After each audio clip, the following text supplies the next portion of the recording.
Welcome, Night Owls, to the Book Club After Dark podcast, an inviting moonlit podcast. I'm your host, Danny. And I'm Michelle. We break down fantasy, romantasy, and thriller novels. All things enchanting, intriguing, suspenseful, and maybe a little spicy. Each episode features intimate discussions on captivating stories, chapter breakdowns, fan theories, and more. This podcast contains mature themes and discussions that may not be suitable for all audiences. Episodes include explicit language and descriptions of mature romance, as well as depictions of violence and other intense subject matter. This podcast is rated R for mature audiences. Listener discretion is advised. And going forward from here, as always, this is your spoiler warning. There will be lots of spoilers in our coverage of Onyx Storm. I know we're totally shocked by that. Tonight's episode is Onyx Storm by Rebecca Yarros, which we'll be covering all the way into March. So this is your spoiler warning. Let's get cozy because the best stories are told after dark. Yep. And tonight's drink of the episode is called the Lavender Lemonade. And so you can think of this as the drink that I thought of it. I had to do it because of Basgiath. When we're in the first, chapters here, we're going to talk about the victory that's had. And we're coming into where there's a bunch of cadets who are drunk off specifically lavender lemonade. So I had to come up with my own concoction and recipe for this.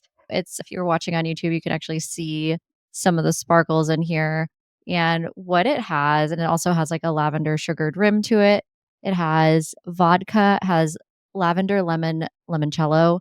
It has lavender simple syrup and fresh squeezed lemon juice. It also has a topping of Prosecco. So we stir all that together and it's very refreshing. I made a double pour because I figured the cadets would definitely be drinking more than one of these. And it's good. I can't wait for you to try this one, Michelle. I love that it's just a part of the book. It's not something that, that is just similar, but it is definitely something that the characters have drank in the novels and will probably continue to drink through celebrations. Yeah, I can't wait. We're going to have it together one of these nights here. And you can give it a try. It's delicious. Highly recommend. 10 out of 10. It was fun to make. It's even more fun to drink. I hope you guys try it at home. If you do, make sure you share it. Watch the video of us making it on socials and let us know how you enjoy this drink.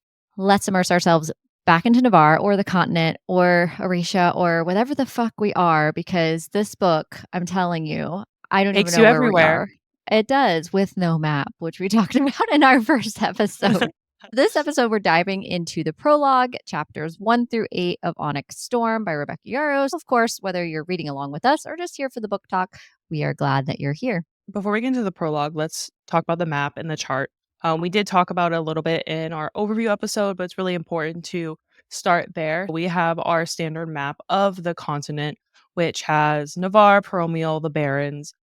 We know, since we are covering this as if we've already read the book at least a first time through, we know that we go more than just what is shown in the continent, but it's still very useful. Michelle, you felt some kind of way about that.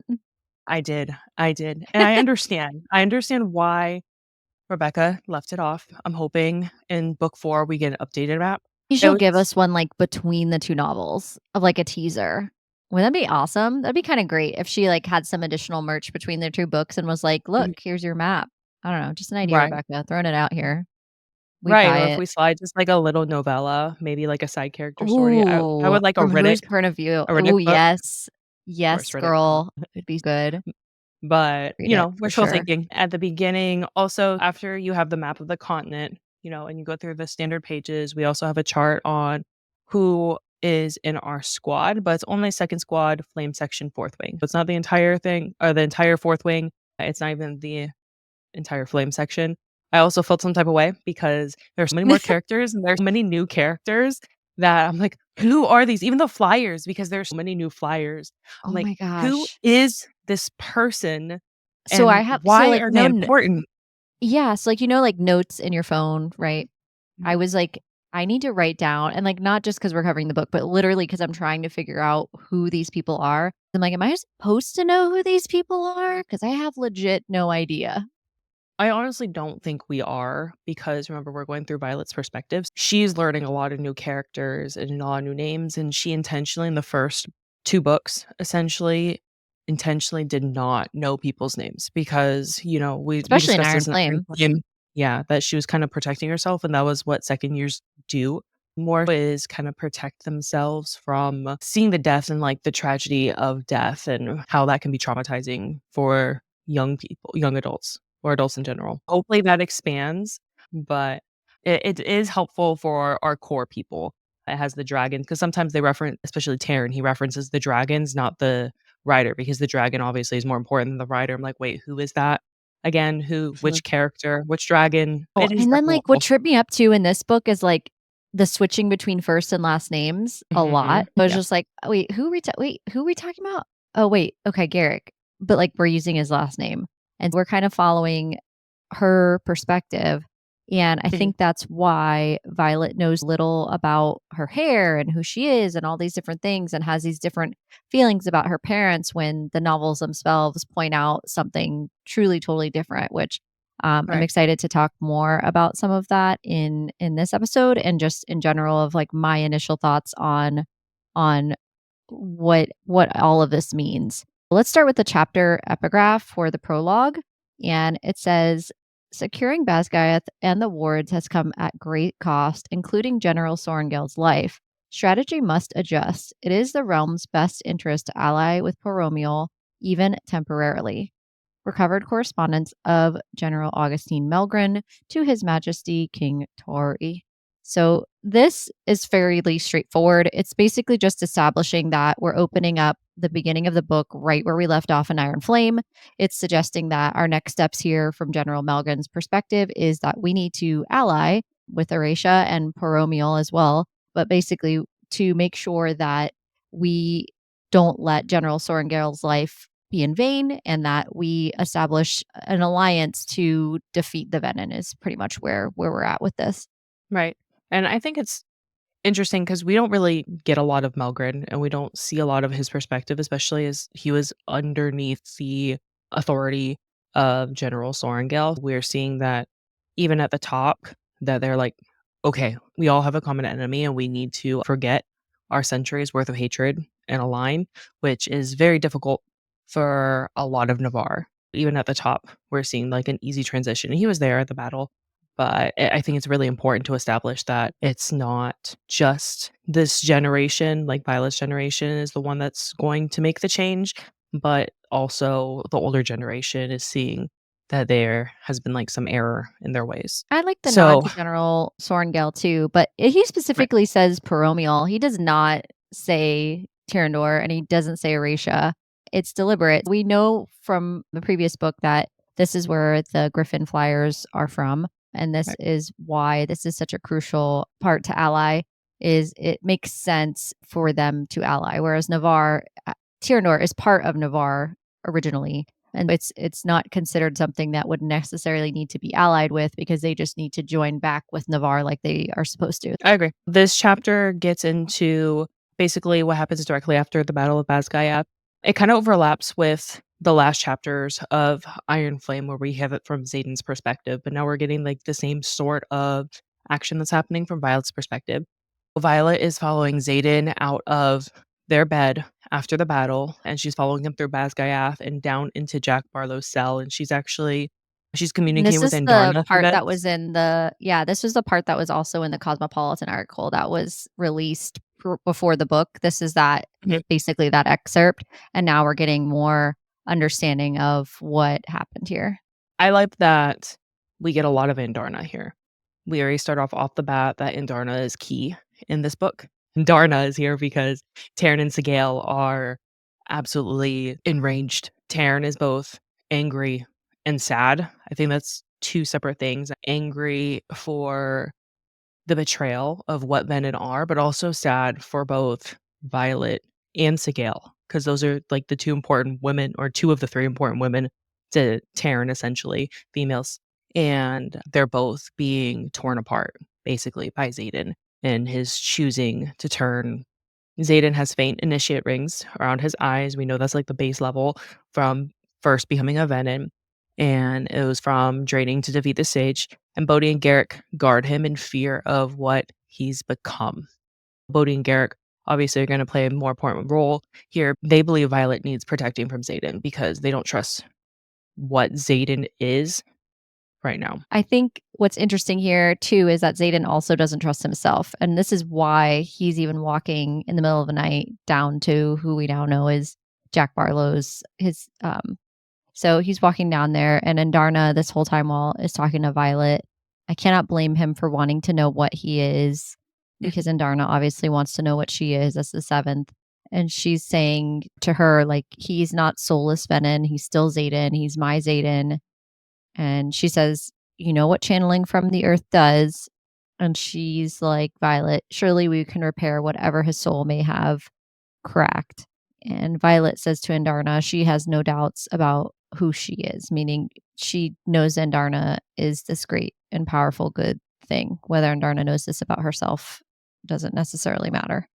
The key part here is there is intention in saying what he is, like a what, right? He has become Which Violet is also a what. Venon. Right. That's Remember, why Karen it's specifically important. said that Violet in is also Bloodwing. a what, but Andarna is a who, referring to a dragon.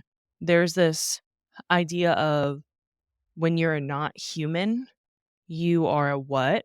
But I don't know if it's exactly her being a dragon now, because there's reference to Andarna as a who, right? Dragons do have identities. I don't think it's her being a dragon based on why she's intentionally using what in terms of Venom and who in terms of dragon. Her, like any sort of having dragon blood, don't think the what would have been used, just because Rebecca For Yarros Violet? is so yeah, for Violet. Just because Rebecca Yarros is intentional here of establishing the difference between a what and a who. So what souls, who is, or what is soulless, who is someone who has a soul, meaning dragons and people. So based Dang. on Do you like think this word Violet might choice, I have? think we Because can I don't get, think Taryn would I have honestly, bonded her. no, and I don't think it's because she is a Venon. I think there might be, which there's a lot of theories on why she's sick. And we, throughout this book, we know how she got healed, but the why she's sick could be due to Lilith having to turn. And are there traces of her in that? Not that her soul's cracked, but that there's traces of it in her. Maybe. I don't know. I don't see Lilith turning, and I don't feel like she would be, unless she got healed somehow. I don't know if she would be able to be at behind the wards and be at Basgaiath. And I also wonder, Mhm. and this is later, but I also wonder because of Theophany if she's the balance, if Lilith is the balance to her, like to her signet, she couldn't turn. Like she couldn't have been turned if Right. she has an equal opposite balance. There would have to be. No. Right. I don't think I mean, she was healed. go there. I want to No, hear. yeah. She was healed. That's what I think. And I think that's why Violet's sick, is because she was pregnant when she had turned for whatever reason. Or Papa maybe Sorengill Theophany did something to after, her. could be. But I think this is just a clear intentionality of the what being Venom and a who being not Venom here. The whole dragon blood thing might not be with the who and what Okay. you are. I guess we'll have to see. Interesting. I'm just playing on semantics here. That's true. That's fair. So, and Darna observes again that she's able to burn Venom, and she mentions that she can change her colors, and that might be a key as to how she can defeat Venom because she feels different when she changes colors, which we talked about. We alluded to this, and you had a great theory on this in Iron Flame where you thought that this was true. Violet, of course, overhears Jack and Xaden conversing about Violet specifically. Jack makes a comment, that infamous control of yours, much as flickers in her direction. And of course, Xaden is endgame in this book. I freaking love it. And it very much at the beginning, prologue, right out of the gate. And he's just like icy cold. And it was like, no, like that's never going to happen. I'm never going to touch her. It's not happening. Right. And then Jack is saying, even you don't get a say in which part of us are taken first, Ryerson. Control goes quickly. And so again, it's this mention of control, power, these repeating themes that we keep seeing in this overall novel of who's going to need to reach for that power and what does that look like and why specifically are they reaching for it. And I think the why is really, really critical to the overall impact of becoming Venom. are they reaching for that power to protect the ones they love, or is it for nefarious For purposes selfish like reasons. Jack? Right. Yeah. And I how does think that that look? probably has to to dictate how far they go, how long it takes for them to reach the ranks, how easy it is to take them down.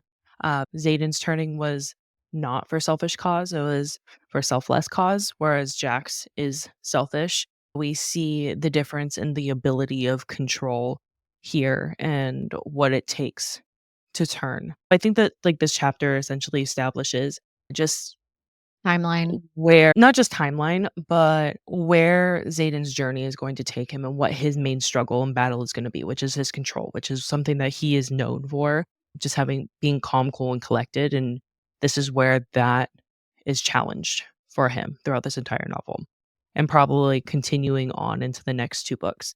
It'll be challenged.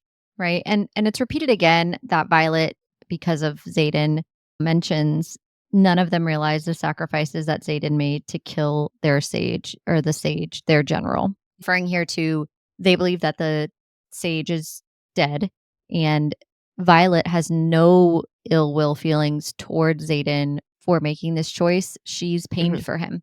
She feels terrible that he felt there was no other way, and this goes back to the Signet thing where I had this whole theory on compulsion on whether she, like, told him, "You will not die, like, you're not gonna die."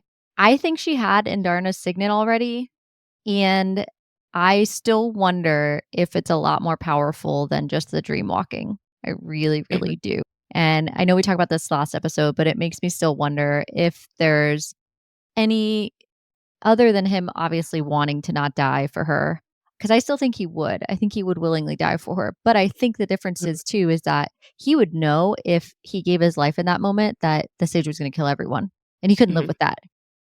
We had to make a different choice. How was he going Right, to live? But not just how was he going to live? How he's going to kill this thing? mhm. I So wonder there's what the kind of difference is two. with Yeah, if he does die because he's connected to Sigale, and Sigale is connected to Taryn and Violet and Darna. With him that dying too. as a Venom, what would that work? Or how would that work? Well, we don't know for sure So either that if he necessarily dies, that everybody dies. It's just right. a Well, hypothesis he that they wouldn't. It believe would that that could be true. right. With people dying, the dragons don't die. I mean, some of them do because of heartbreak. So, oh, but with Sigale and Taryn, they're very much emphasizes like, no, I chose you. You are my last. Very heavy emphasis on they are very much all in their bond. Whereas a lot of the epigraphs and a lot of the talks in the chapters, there are some dragons that are the connection isn't as deep. And I think that's to kind of further build their character and how deeply rooted the dragons are, and especially this pair of people. Yeah, that's fair. And then, so from there, we also have Violet, who has her second dragon, because of course she's got Mhm, her whole bond going on with Xaden and Sigil and all of mhm, that, and Taryn. And I want to say too, I want briefly before we go through this book, we're going to pronounce the dragon names the way that they've been pronounced in the audiobooks. And we've identified that Rebecca Yarros has said that these are Scottish names and they're Gaelic, and she didn't do her best job of getting these pronunciations right. But because the vast majority of the reader audience and because of the audiobooks, this is how the names are pronounced. We'll probably continue to pronounce them that way. We'll do our best to try to mimic the Scottish names. mhm. It will be challenging. There's someone on Right. Instagram, and I'll link who that is in the Oh, comments he does a below. phenomenal job Yeah, of pronouncing pronouncing all of the all the names in names Gaelic correct and and the actually gives meanings. them meaning and yeah, gives them meanings of what they represent because that's actually really important and like they're not just random names that she made up. They have meanings and it kind of emphasizes the dragon breed or their Mhm. abilities and whatnot. Darna also keeps asking if Cure and Crod, which are Bodhi and Garrick's dragons, if they should help them. But the one person Violet trusts to keep Xaden's best interest is Imogen. I think this foreshadows a lot. Bodhi and Garrick are key in protecting Violet from Well, it's Xaden, the but 3 of also them. Those are right. all endgame. Well, those are important for Xaden, I feel like, is how Rebecca Yarros is establishing this. Like, Bodhi and Garrick are Xaden's people, but Imogen is both Violet and Xaden's, even though at first she was just Xaden's, but because they're in the same squad, they have grown and They ran developed and built a together. relationship, right? Mhm. That they've had all this trauma together, that Imogen is Work out actually together.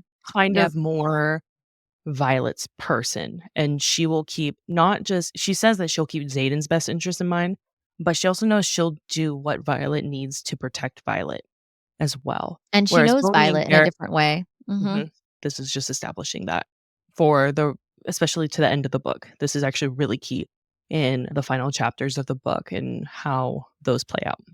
And it's, of course, put in the prologue. The epigraph at the top of chapter 1 reads, it reads, "I will not die today. Scratched out, I will save him."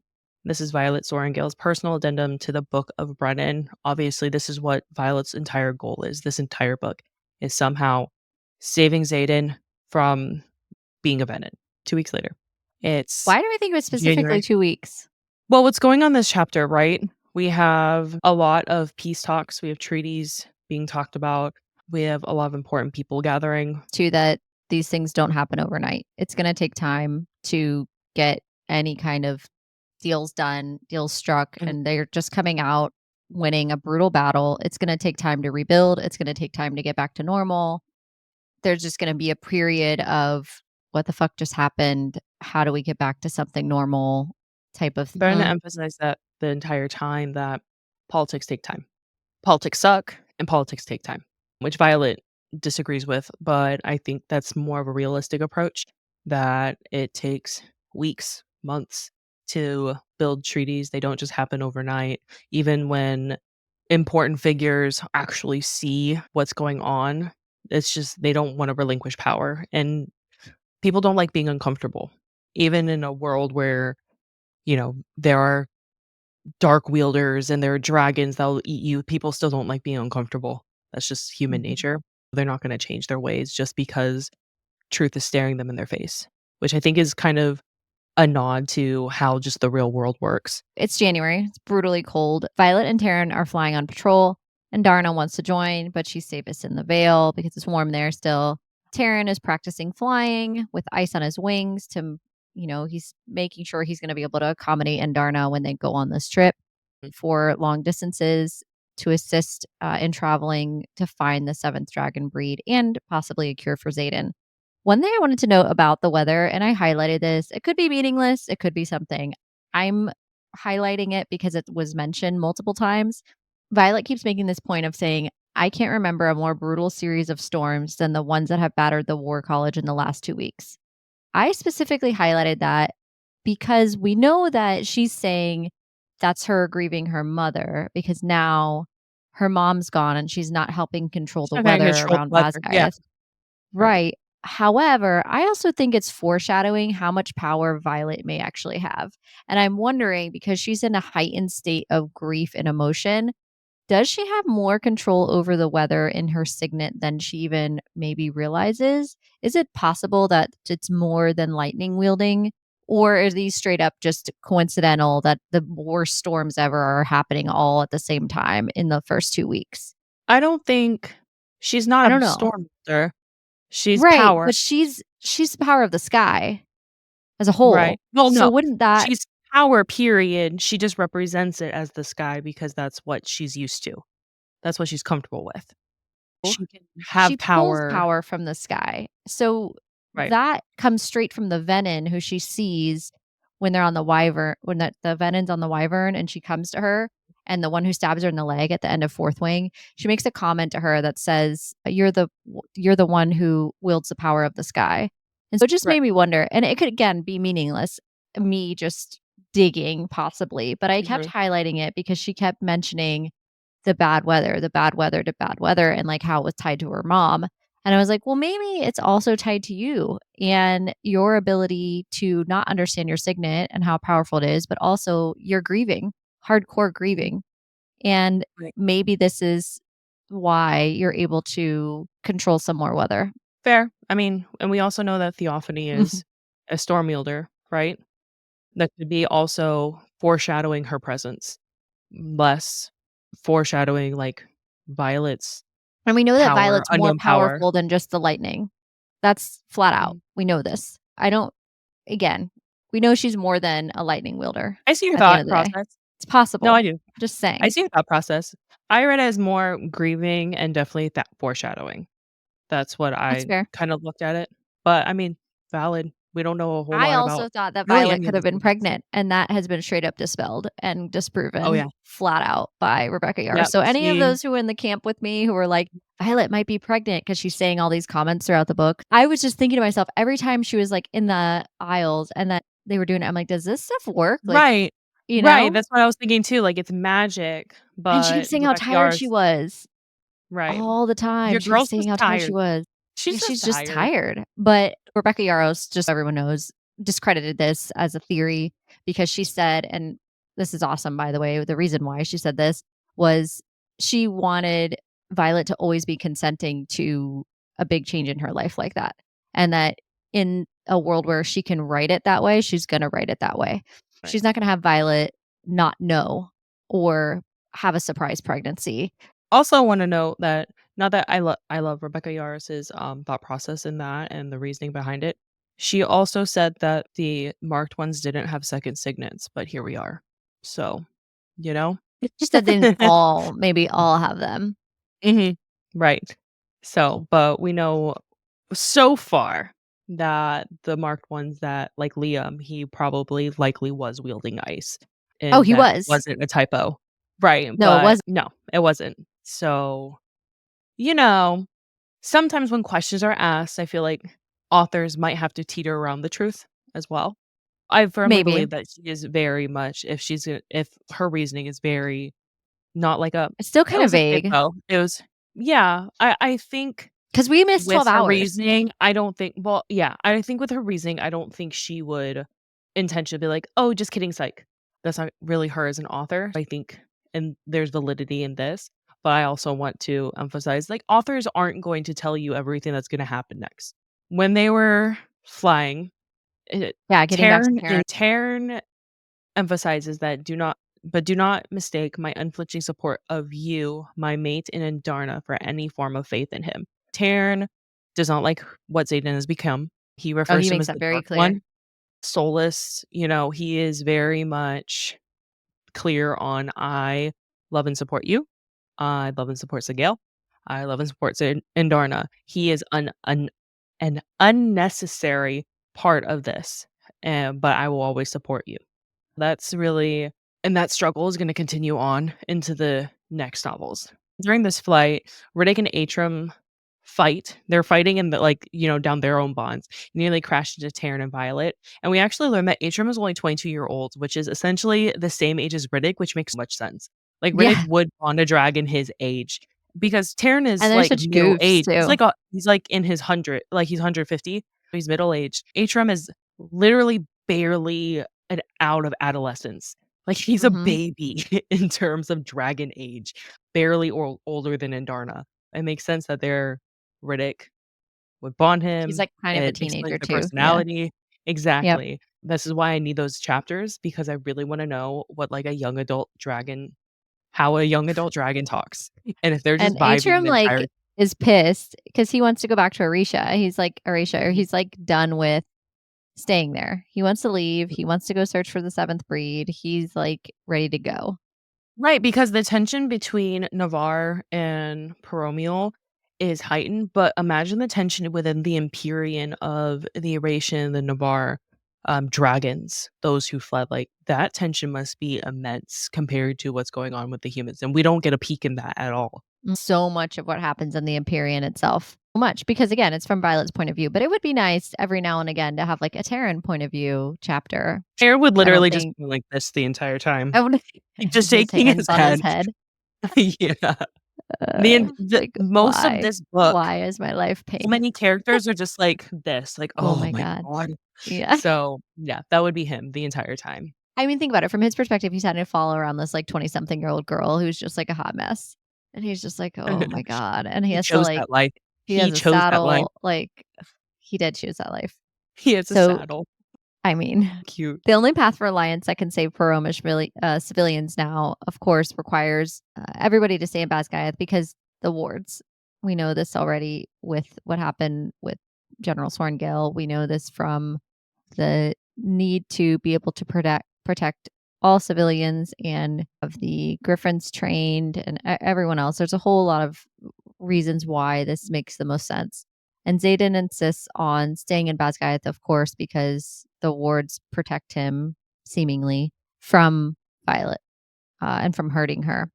They return from patrol. Violet observes the tower for Malik. I think there's a reason why we keep hearing about Malik. This book in particular, we hear much more about the gods, a lot more about all the gods. That was kind of like a one-off before of, commend their souls to Malik, or, Malik, whatever, like saying it in vain, kind of like as a curse, or saying it like, as we would say, like, oh my God, like that, the same kind of thing. That's, she would pray to Dune, or she'd pray to whoever for the god of luck. And now we're seeing so much more in this book as to why Malik or why these other gods are being directly mentioned.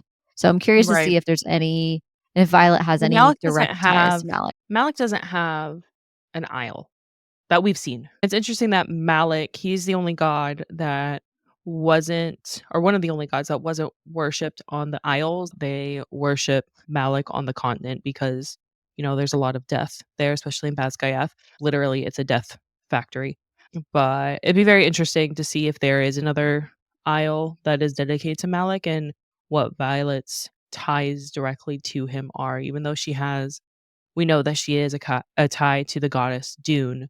What does that mean for her really atoning things to Malik as well? And maybe that's why she's like very like blunt about, I'm not burning anyone's shit. Like she didn't burn Liam's, she didn't burn her mother's. Maybe that's why she doesn't feel really some type of way, but she barters with him instead. Maybe there's like something deep inside her that knows it's better than what is given from Malik because she's Well, and she's dedicated also essentially. bartering with him now, where she's basically saying, will he curse me for keeping my mother's personal journals? This is how we know how Jasenia ends up getting Violet's mom's journals, is through Violet. This is how Violet finds out much more.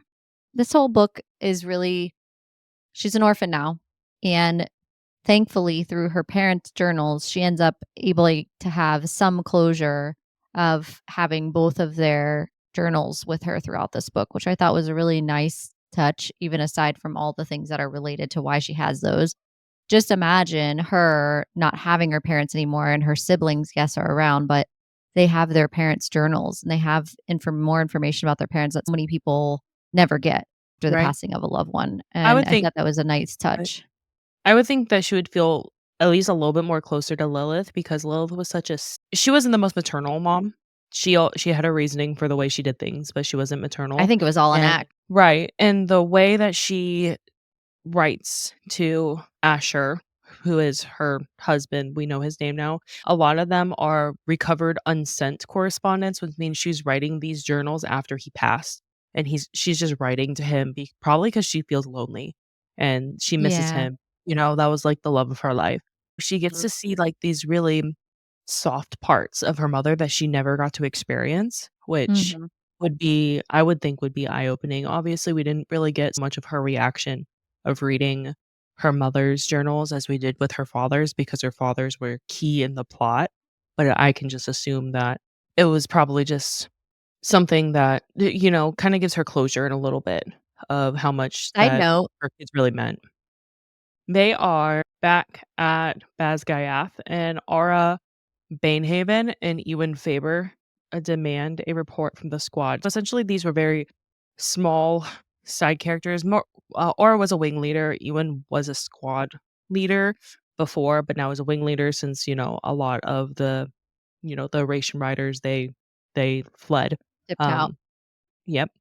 So they emphasize tension between the Navarian and Oratian riders. The entire first part of this novel really emphasizes that. They're viewed as deserters, even though they came back to defend Basgiath. And if the Navar riders won't accept Oration riders, then the Flyers don't have a chance. Violet emphasizes that Mira is working on this issue. However, which we learn is rune temperament, and it will ultimately lead to treason. Essentially, rune, what's described as, which we'll get into a little bit later once Mira actually accomplishes this, but She's basically trying to study the runes and see how if we can, like, cut off the part of the source of the runes by kinda tempering the source that the runes are written on. And Darna The way continues I to was so emphasize confused every possible this path. first time, I was like, "I'm sorry, Really? what?" I had to read the rune thing, like, times to understand what the frick was going on. And Darna says every possible path. I've highlighted it already. I was at, like, 4 times by now of the number of times she Right, just because keeps they saying every emphasize it. possible path. Yeah, and that's where I think, like, every possible path, and I feel like that's not just to find the dragons, it's just for everything. Violet will go to the ends of the earth to save Xaden, every possible path to save Xaden, and that just further emphasizes she's going to do whatever it takes to save Mhm. him, because that's the whole part of this chapter. That was the epigraph at the top of this chapter. I will save him through every possible path. That's just gonna Right. continue on. Imogen joins the group. She missed patrol because she was on Xaden duty. She was absent from what her job was, but obviously, since Garrick has higher rank than Rhiannon, she kinda uses him as a scapegoat and says, "Ah, I was with him, Tavis." And then There's Rhiannon this moment leaves. too that's a Mhm. foreshadowing where they're walking and they're walking to the healer quadrant, and eventually they're walking to the healer quadrant, and they spot a group of hooded scribes moving among them, and Violet says to herself, "No doubt that they're still working to get an accurate account of the battle." A little Right, foreshadowing and there. we know that's not what they are, but we know those Nope. are the Venom in disguise. Here, we have really Count we yourself out. sorry. After Imogen joins the group, Rhiannon leaves Imogen and Violet, and as she's leaving, she's yelling at Riddick because he freezes the door, and we see, like, a lot of these really silly moments with Riddick. It just starts out from the beginning and continues to get even more ridiculous. Violet further continues to emphasize that Mira is key in fixing the treaty because she doesn't know how to fail, and I think this also foreshadows she says this multiple times that she doesn't know how to fail, and I don't think it has to do with the rune temperament.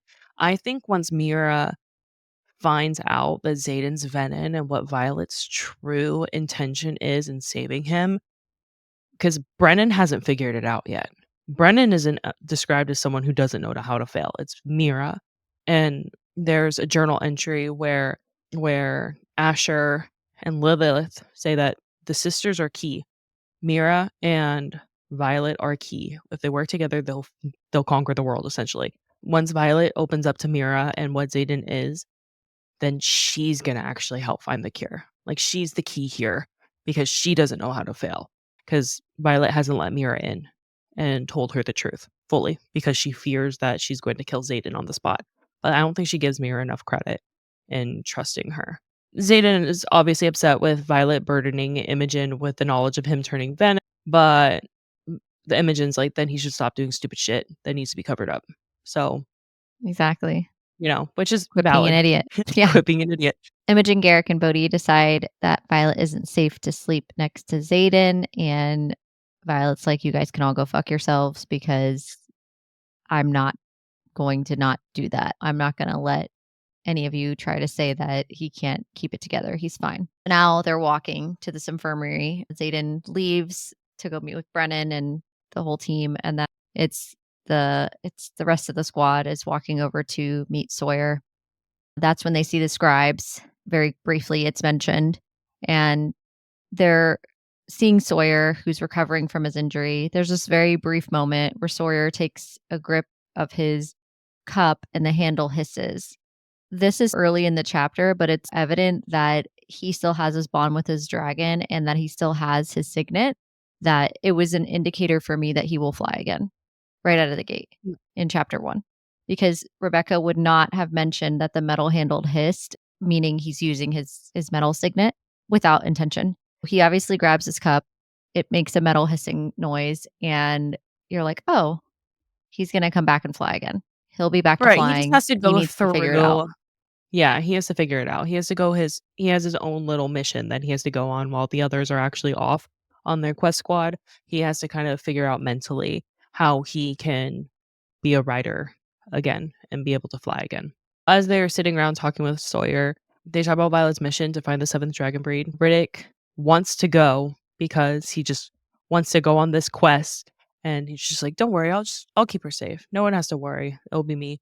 And Sawyer It's like, "You should take the squad minus me," because he is struggling with the idea of being a rider without a leg, but, he's, like, kind of lamenting, self-loathing, and apologizes to Violet because she just lost her mom, and there's this comment that Violet makes says, "Pain isn't a competition, there's always enough to go around," and I thought that was important just because Rebecca Yarros talks a lot about grief and how people combat grief and the different ways to kinda go about it, and this further emphasizes just another way that people grieve, either themselves or, another person. Yes, the team mentality because Marin and Kat are in this room as well. So the Mhm. Flyers are there. This is their whole squad that's being there for Sawyer and letting him know that you're still part of the squad. We're showing up for you. Get your shit together.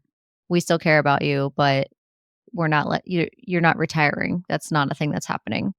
So of course, mid conversation, what was foreshadowed with the scribes that Violet mentioned in her head. And by the way, like in this first read, I'm overreading all the things. For me to see in the chapter that it's foreshadowed that the scribes that had walked by are the ones that are going to do I just like the way that I'm highlighting, the way I've been highlighting, like nothing's. I mean, everything will still get past me because clearly I got so much wrong about this book before it even came out. But we're doing our best here. It's still just there's so much here to these books.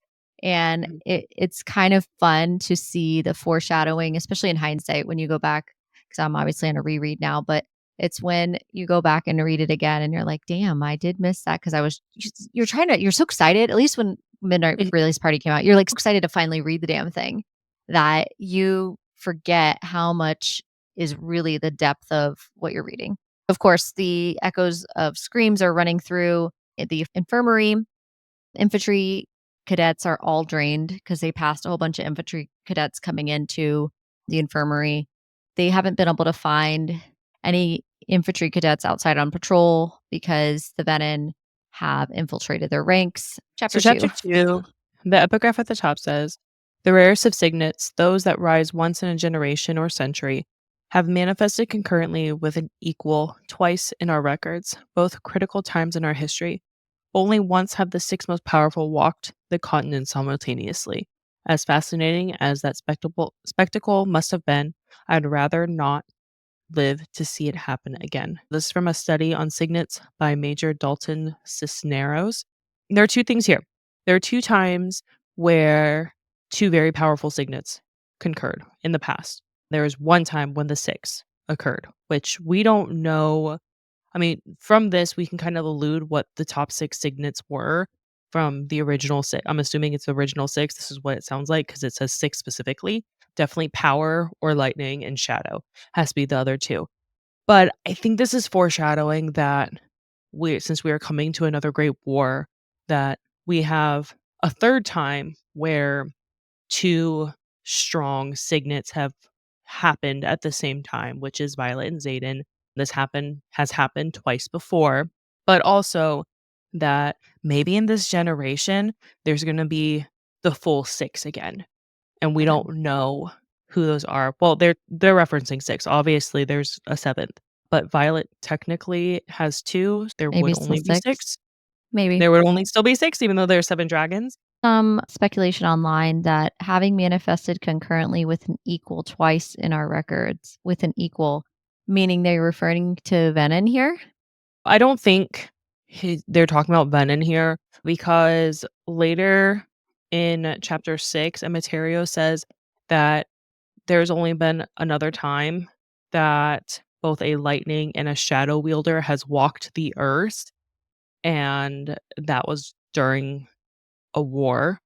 I'm assuming that means that their side because I think those two, the mentioning of there's only been twice where two concurring or two equal has risen in a generation, and Emeterio makes that comment. I think it has to be with that side. Okay. That's just my assumption because up until this book, literally, we didn't know Venom could wield. I don't think that would mean Venom unless just this generation didn't know Venom could wield and they just Which is kinda get possible. stronger and come in waves, which it absolutely is possible if we maybe more in the libraries of Queen Mariah. might have that information that Violet doesn't have because we are learning things from Violet's perspective. But I think it has to do with emphasizing that we're gonna have another 6 Okay. powerful with Violet having 2 different powers. All right. That's fair. So the chapter starts out right where we left off in chapter 1 with Riddick, Rhiannon, and Violet taking off to find the Venom.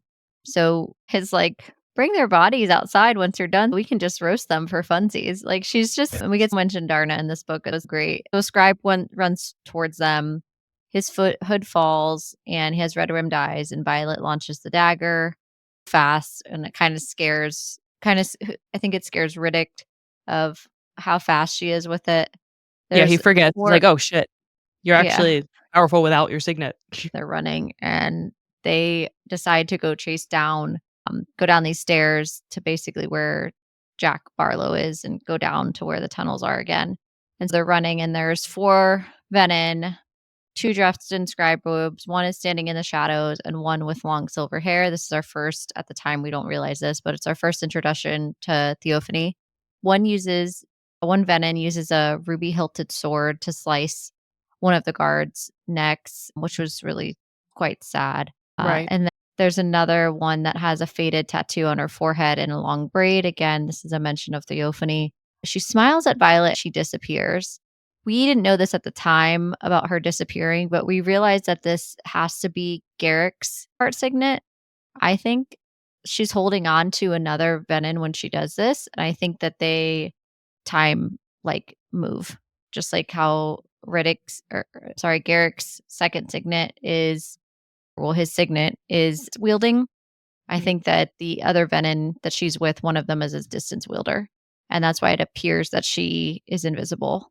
I think she just moved quickly that Violet's naked eye can't track her. That's a theory I Makes sense. have on how that happens in that moment, And the which makes ruby-hilted sword here, I think, is important as well. yep, Like, it absolutely. would just say a dagger or a sword, but it's a ruby-hilted sword. Obviously, that comes from somewhere, and it could be some sort of treasure. There's also flyers in one of the epigraphs at the top. Flyers are given a gem, a ruby, after graduation, and they're supposed to hold it to them, like hold it near, and that's kind of what they're kept or what they're supposed to keep. This could have also been a flyer at some point, and they put their ruby into a Oh, the sword. Venom. Mhm. So the Interesting. venom could have been a flyer at some point. A I flyer. just thought that was Okay. important. Yeah, no, totally is important.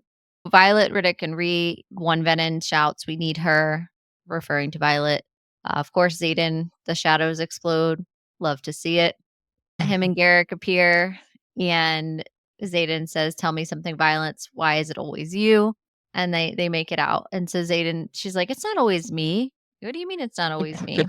He's like, "No, it's always you." And that "it's always you" has a double meaning. One, it's like, "Why are you always getting into shit?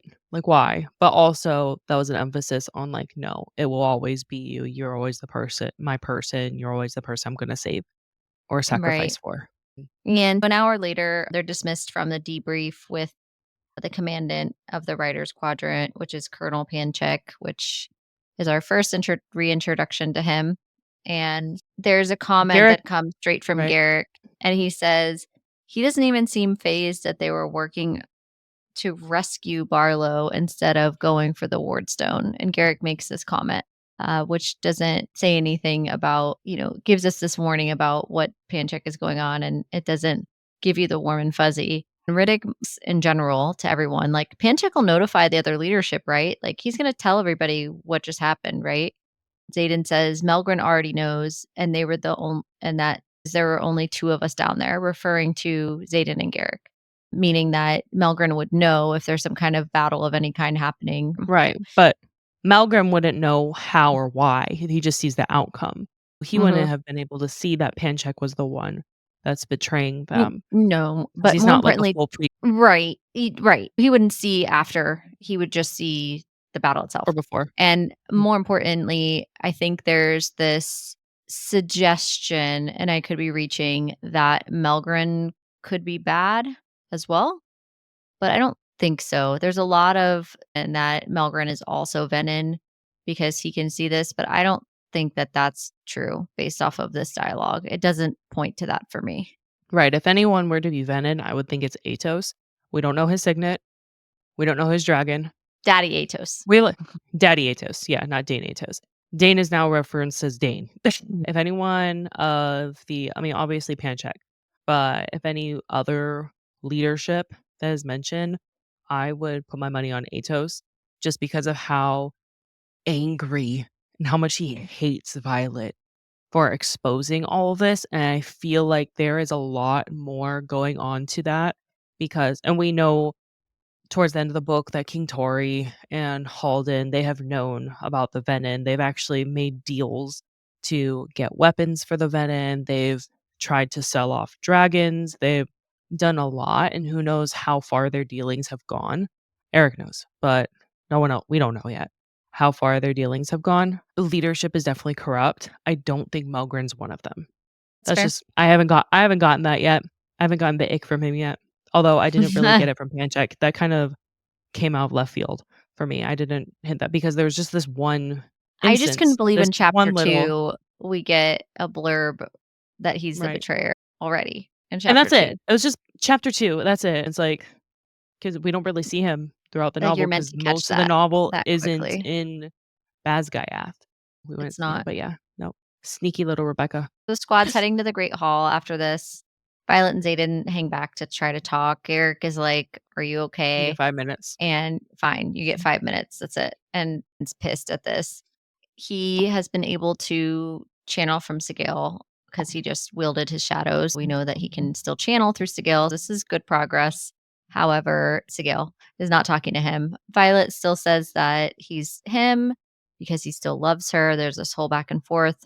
He counters in their back and forth that, yeah, of course I still love you, even if I were to rise to the rank of Maven, which is way up there on the Venom side, and channel all the power of the continent. He would still love her. Is this foreshadowing? What we just discussed about chapter 2 so far, I feel like we would be remiss to not consider this foreshadowing for Xaden and his character as a whole. And it might be to your point in last episode where there's 2 more ranks for Xaden to climb to reach Maven. And maybe that's going to happen in these next books. It's very possible. We also learn what's really important is that he can sense the Venom. Their powers call to him, like calls to like in this sort of instance. And it kind of hits Violet like, you didn't come for me because you didn't sense me. You sensed them. That kind of gives her the realization because she's been kind of living in this delusional state of you're still mine. And he is. He's very much still Violet's. But there's also a part of him that she can't just ignore that's there. She has to recognize that it's very much a part of him. And I think this is where she gets that realization of that. And that Right. leads us to Yep, chapter I 3. agree. Sometimes I worry about Violet. She has her sharp wit, quick mind, and steadfast heart, paired Oh, she's Delulu. with my bullheaded tenacity. When she finally and truly gives that heart, I fear it will overrule the other gifts you've given her, and logic will cede its voice to love. And if her first 2 liaisons are any indication of what we might expect, God's help her, my love, I'm afraid our daughter has atrocious taste in men. Recovered unsent correspondence of General Lilith Sorengill. So this again points to a letter that Lilith wasn't able to send to her husband because this is when Violet has grown up more and has obviously now had 2 boyfriends. We know that they were both Halden's infantry. one, Yep. We but don't know who's the this other other one. one? We don't know, Will but we probably know be that Halden's one. and Rebecca has said that we have not met him yet, or I don't know if we've mentioned him at all, but we have not met him yet. This is going to be But some, clearly I'm he's going to have sure, some kind of impact because otherwise we Mhm. wouldn't have him being mentioned. Right. And this further emphasized logic will cede to its voice to love. Your girl's going to do whatever it takes to get the man she loves, which we kind of know. It's been They're straight emphasized, but endgame. And right. also, Rebecca Yarros made it a point to say that the Reputation era is the era from like Taylor Swift, is the era that Violet is in this moment, which makes me think the ending of this book, if that's true, is she's fed up with how everyone thinks of Venom and how everyone thinks of her and how everyone thinks of all of the things that she's going to do anything she can to save Xaden, because the Onyx Storm is Xaden, and she's going to just do the same for him that he has repeatedly done for her, and fuck everyone else. She doesn't care. And I think that's kind of the Violet we get at the end of this book. I don't know if you agree with that, but that's basically what I was tracking by the time we got to the end. Yeah, I mean, she's clearly just gonna do what she thinks is right, and that's kind of what she has always done, is what she Well, she believes is commits right. treason too by going to all the Right. aisles. She's very much in And her, like, ask questions she's later. Delulu. She's Well, delusional, which we love it she for her, but she's I delusional. think An she's irrational person wouldn't do that, and that's fine. We love that she loves Xaden, and I she's still gonna go to think the she's ends of the pretty world for her. rational. I think she is in a point where she's saying to herself, if you guys aren't going to help me, I'm going to figure out who can. And if that's me, then it's me. I think she steps into her power in this book. I think that she has a moment where she just says, don't ask permission, ask forgiveness. I'm going to do what I'm going to Right, do. And all up, like, I but have the she's two also most doing it powerful all on a dragons. fucking whim. She's doing it all on a fucking whim every time. Like, she's like, "Well, this might work." It always works out, but because she has Zanal on her side all the fucking time. But she's like, "Well, this might work, or the wards are going to fall, or we're all gonna die." It's not a, "This might work," or "We're just gonna have to do plan B." It's literally, "This works," or like impending doom happens. So luck is always on her side. And that is stated in the epigraph. That's kind of why I think that kind of fills plot holes, right? Some people like look for plot holes. Like, how is this always happening to her? And it's because we have like the play and the god of luck, that Zinal is always going to be on her Not side. me ever thinking that a single time. Really? Reading for vibes. Yeah, I never thought about that at all. Not one time. In this chapter, we begin with Violet weighing the gravity of Xaden's ability to sense other Venon. Again, just this kind of comes crashing down on her, this realization. And she just repeats to herself, he's still whole, still him, just with heightened senses. And this heightened senses, yes, Delulu. has to do with him. I mean, he can, I think this is a nod to him being able to sense Venom, but also the heightened senses. I think this is also going to play into his heightened abilities. Like, Signet. he's gonna be a lot Both more of them. powerful for his signets. Yeah, this is kind of dual meaning here. Garrick interrupts the conversation because it's been 5 minutes, and he's just like, "You've had your 5 minutes." Him and Bodhi are very much setting boundaries with Xaden to protect Violet. There's a lot of interest in Violet's safety, which a lot of people have questions about, especially from Bodhi's perspective, on why he's so invested in Violet. But she's had 2 weeks to prepare for presentation to the officials in the Cenarium, and Garrick is nervous for the meeting. They haven't been parted for their crimes yet, meaning it is treason to abandon to just be desert, and they Go to haven't been Oration. parted yet. Yeah. Yeah. So even though Brennan is negotiating on Oratia's behalf, Xaden is confident in her abilities, though, as always, especially since Llewellyn is representing Tyrandor, and she can essentially just light them all on fire if she wants to. Well, there's this moment too that happens right before she goes to walk in, and we meet all these people where Xaden makes this comment to her that I'll be right out here. And this is Endgame Xaden. I had to highlight it because I loved it. And he makes a joke into menacing tone that says he'll be deterred by these wooden doors that hang an inch off the ground. And Violet says subtle. And he replies in her mind, never going to be. And then again in her mind, he says, I have every faith in your ability to protect yourself, but say the word and I'll rip the doors off their hinges. And there's two things that I loved about that, which is A, he's right there, he's protecting her, but B, more importantly, he trusts that she can protect herself, which is the biggest type of support you can have. She's not a defenseless woman in any sort of way, and Well, he believes in he her. emphasized that he's not into weak women. He's always believed in her. But yeah, that, I mean, to your point, that definitely emphasizes like how much he has faith in her more than himself at this point in time.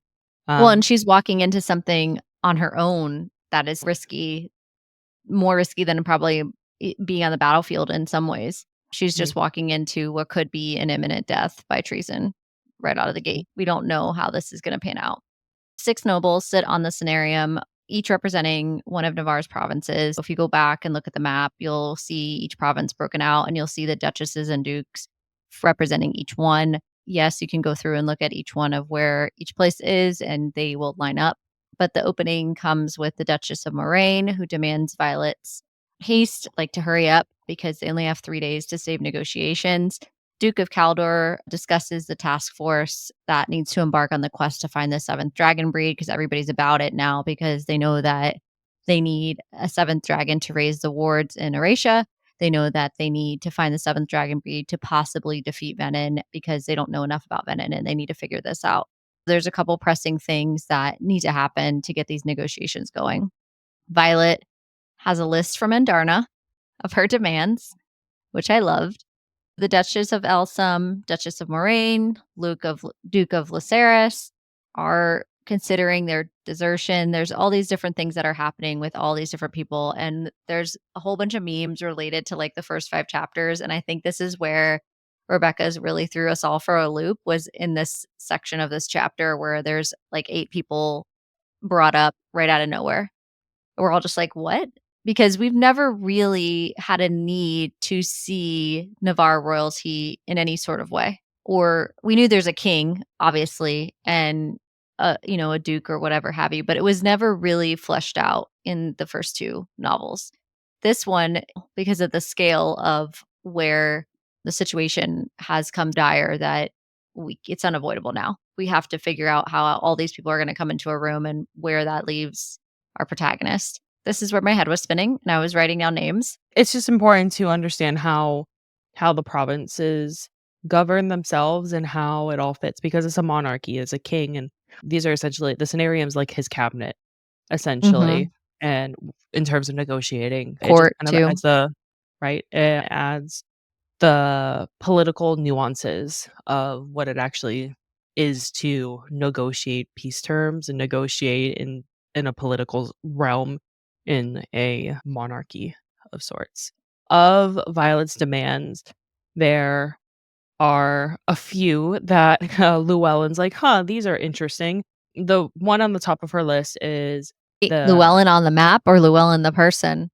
Llewellyn I'm kidding. Llewellyn the person. Yes. One of them is having Violet or having Andarna determine who's on the task force, and Melgren immediately shoots that down. Says, "No, Captain Grady's in charge of it because he has experience behind enemy lines. You are just a cadet. You technically have no say." And we hate that for Violet because she's like, "This is my dragon." But in terms of like political sphere, you have not even graduated college, girl. You are still It's a learning. reality check for So her and a yeah, power check. right. So, Hey, and just a she agrees. reminder, I don't know what you thought you were going to try and do here, but yeah, you're a 2nd year cadet. Thanks Right. anyway. Only halfway through your 2nd year too. We're not even close. Uh-huh. Violet agrees to Captain Grady. We know that he's the RSC professor and really had a hand in having her tortured. So she has a lot of trauma with that, but she agrees to that if Andarna's other demands are met. We're not told of all of them immediately. We do find out what they are in And I a few think it's chapters key to later. mention that Andarna says again every possible path while this is happening to Because even Violet. Karen's saying, "Let's walk." Like, "Oh, one demand's not gonna work. Let's walk." And Darna's like, "No, I need to see my dragon breed. We're going, or the others in my den, we have to negotiate." Even though she wants to be like, "These are my demands, take him or leave him," and Darna, every possible path. She's like, "Okay, well, my path of saying this is my only way isn't working. We're gonna have to negotiate and figure out a way," which Violet has kind of always done her entire life, right? She's had to figure out another way to exist. Yeah. She's used to Yep. finding her own way and her own path to Or being getting what she creative wants or what in a she way needs. to Yep. So So Melgren's just like, "Yeah, fuck off. Thanks anyway." And right, right. dismisses her. Then Llewellyn walks her out and he passes her a note from Takaris. And this is where you realize that she's working with Takaris separately, and says, "You have 3 days to hold up your end of our bargain." And his is the only plan that works. Obviously, this is being secretive, to build suspense and Right. We don't know what whatnot. this means. And we're like, what the hell's going on with Takaris and her? And why would she make a deal with him? What's going on here? Knowing like to make a deal with him is playing with fire. It leads us into the next morning. Violet has slept in. She's exhausted from disappointment, training with Imogen, all the above. Xaden's asleep next to her, and she kind of attempts to get up quietly to let him sleep in, but a band of shadows wraps around her waist. And this is Spice, the first time they're spice. intimate since the battle. And when I was like, this is chapter 3, and we're getting an I was intimate so moment, this nervous. isn't good. This isn't going to be good. Oh, And it's not. I mean, it is, but it's not. They talk about control, and Zeta emphasized that control is an illusion, especially when it comes to her. This is further going to emphasize their separation, which we know at the very end of the book of we were super their worried about needing this to be with a the Iron separation. Flame too. Mhm. I was Eh, very nervous about this throughout this whole book. I I thought was we were gonna get it more in anticipating. Onyx Storm, but it was more emphasized that that's where 4th book is gonna go, is this Yep. separation. So, But it still felt forced even in this book of him trying to grapple with what he was becoming while also not being able to be away from her. I wonder how long he can be away from Violet even into book 4. I I hope it's not the whole book. Maybe it's only going to be like the first half. I mean, we're just going to have to see, of course. We have a lot of time before that's going to happen. The thought I had is just that we love Xaden as readers. We don't want to see a new moon situation. I don't think. We know he's not going to be hooking up with anyone else. Maybe they're hooking up in their dreams. I It's not even wouldn't about the hooking mind up, but I'm if saying they like from a right. relationship, you know what I mean? Like a relationship standpoint. I wouldn't mind if they separated as long as we got Xaden perspective chapters, like, if we did, like, the dual perspective, we see, like, what's going on in his head instead of, like, the last chapter being a Xaden perspective. Or none at Just because all, I like this book. right. Or yeah. Just because in other fantasy novels we read, or I've read, or I'm currently reading right now, I'm going through Throne of Glass in that series, you get multiple perspectives, and I really like how that kind of adds to different character depths, and we're just not just That's the learning from one story depth perspective, too. right? Because you can't one character doesn't know everything, and that's part of the kind of the Rebecca Yaros's ability to keep things more of secretive, adding these Easter eggs because Violet doesn't know everything. Back Spicy to scene right spicy here. time. They only get to foreplay. Xaden can feel Violet's powers, and he even says that before the ending where he realizes he actually drained power. He says, "I can feel it. I can feel you." And here, I didn't think he meant like feel you, your body. I think if I felt that he can actually feel, like, the power within her Mm. and wasn't realizing that, he doesn't have this control and, feelings intensify, Yeah, as they she do pours throw like her lust basically down the bond. She pours a memory down the bond. of their first And time. right, but there's a key moment where they discuss this after the fact of, "Hey, have you done that with anyone else? Like, have you shared a memory with someone else?" And the only other time that we've seen this happen is with the dragons sharing a memory with the other dragons or sharing a memory with their riders. It's a skill that dragons can do and share. Like Terran shared images to Violet, and Violet and Xanon have shared memories. It's to the bond specifically, Mhm, which right. is where I think if there's a broken bond cannot occur anymore. More to come on that. So, here is where we kind of see him start calling her love. Also, usually it's, like, Did we Violet like to this? Violet. Did we hate it? I it seemed very British to me, I got very like Jack Sparrow European. vibes of all things. Yeah. Yeah, I did I don't know too. why. I did too. Yeah, I get Jack Sparrow, a little bit Yeah, dark, but we still love him. right. But Xaden only for Violet. That personality is only for Violet. No one else. And there's a lot of theories on this, why it switched to love, and it's alluding to Loyal, which is the goddess of love, and the goddess of love is only one of 2 goddesses who require a lifetime of devotion, which is her and the goddess of Dune, the goddess of war. This is kind of just emphasizing, I feel, or adding that character development that he's kind of devoting himself to love, essentially to the goddess of love and a lifetime devotion to Violet being like endgame in a sense. Well, and he has already expressed his love for her many times at this point that I think a pet name is kind of given more beyond violence.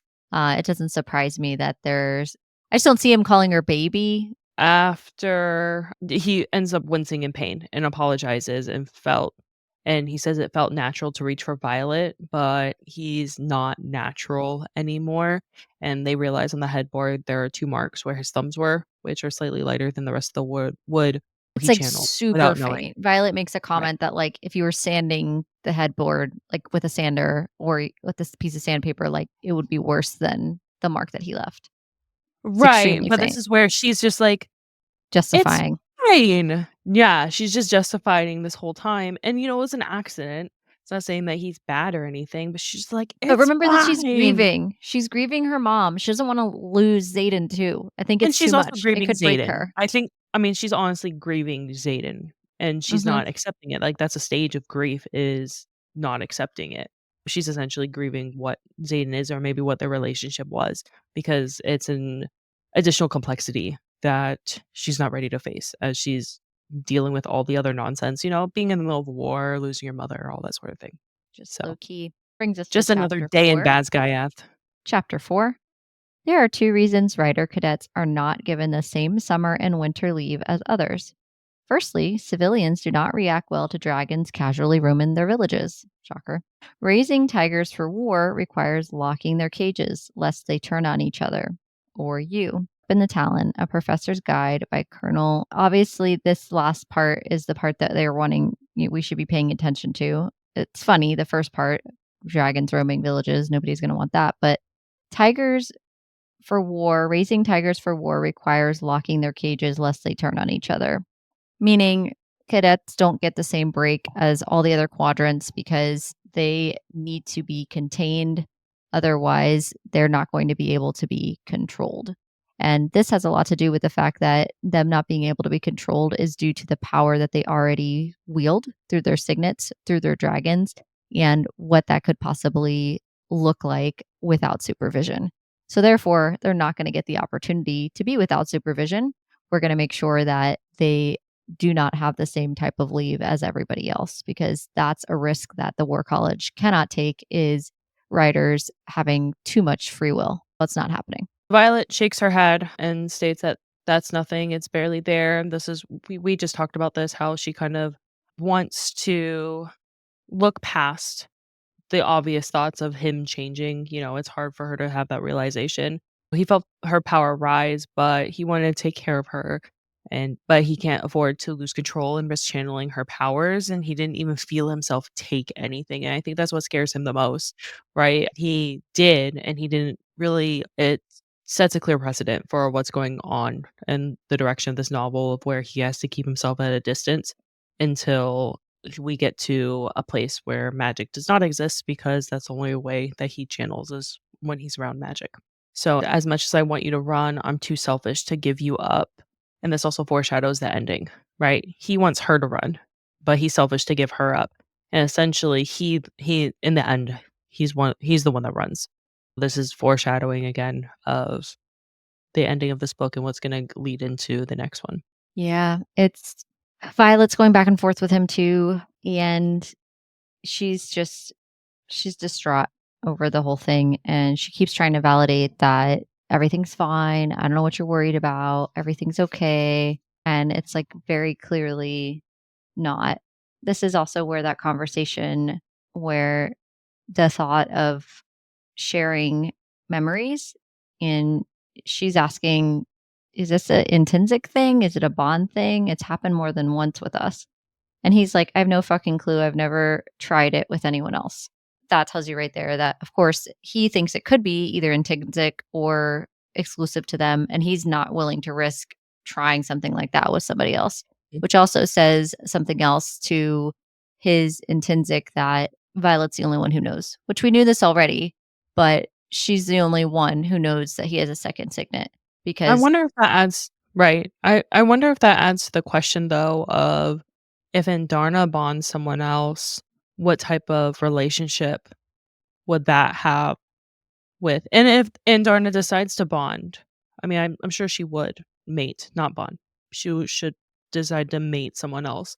would that person also have that ability? And I think this kind of sets up that question of it sets up the question of, is this bond or is this intrinsic? And if the next person, if Andarna does mate another dragon and then we get this other bond with whoever she mates, is that person able to do the same thing? Because if not, then it's an intrinsic thing. I think it kind of sets that up. Yep. I would say I agree with you. I know So about that, the thought about how you picked out the foreshadowing for the as much as I want you to run. That's a good thing. I didn't even notice that. There was that moment. And there's another mention where they're talking in relative normalcy and they're going back and forth. It's noted that it says relative normalcy. And they're just referring to Xaden and Violet are going back to talking about the things that are going on with what needs to happen. Violet and him are talking about the path that needs to go on. He didn't end up talking about his father, and there's a mention of him trying to get his sword back from King Tauri, meaning his father's sword that he has. There's this note to why that sword is important and to Xaden and what that means for him to have it.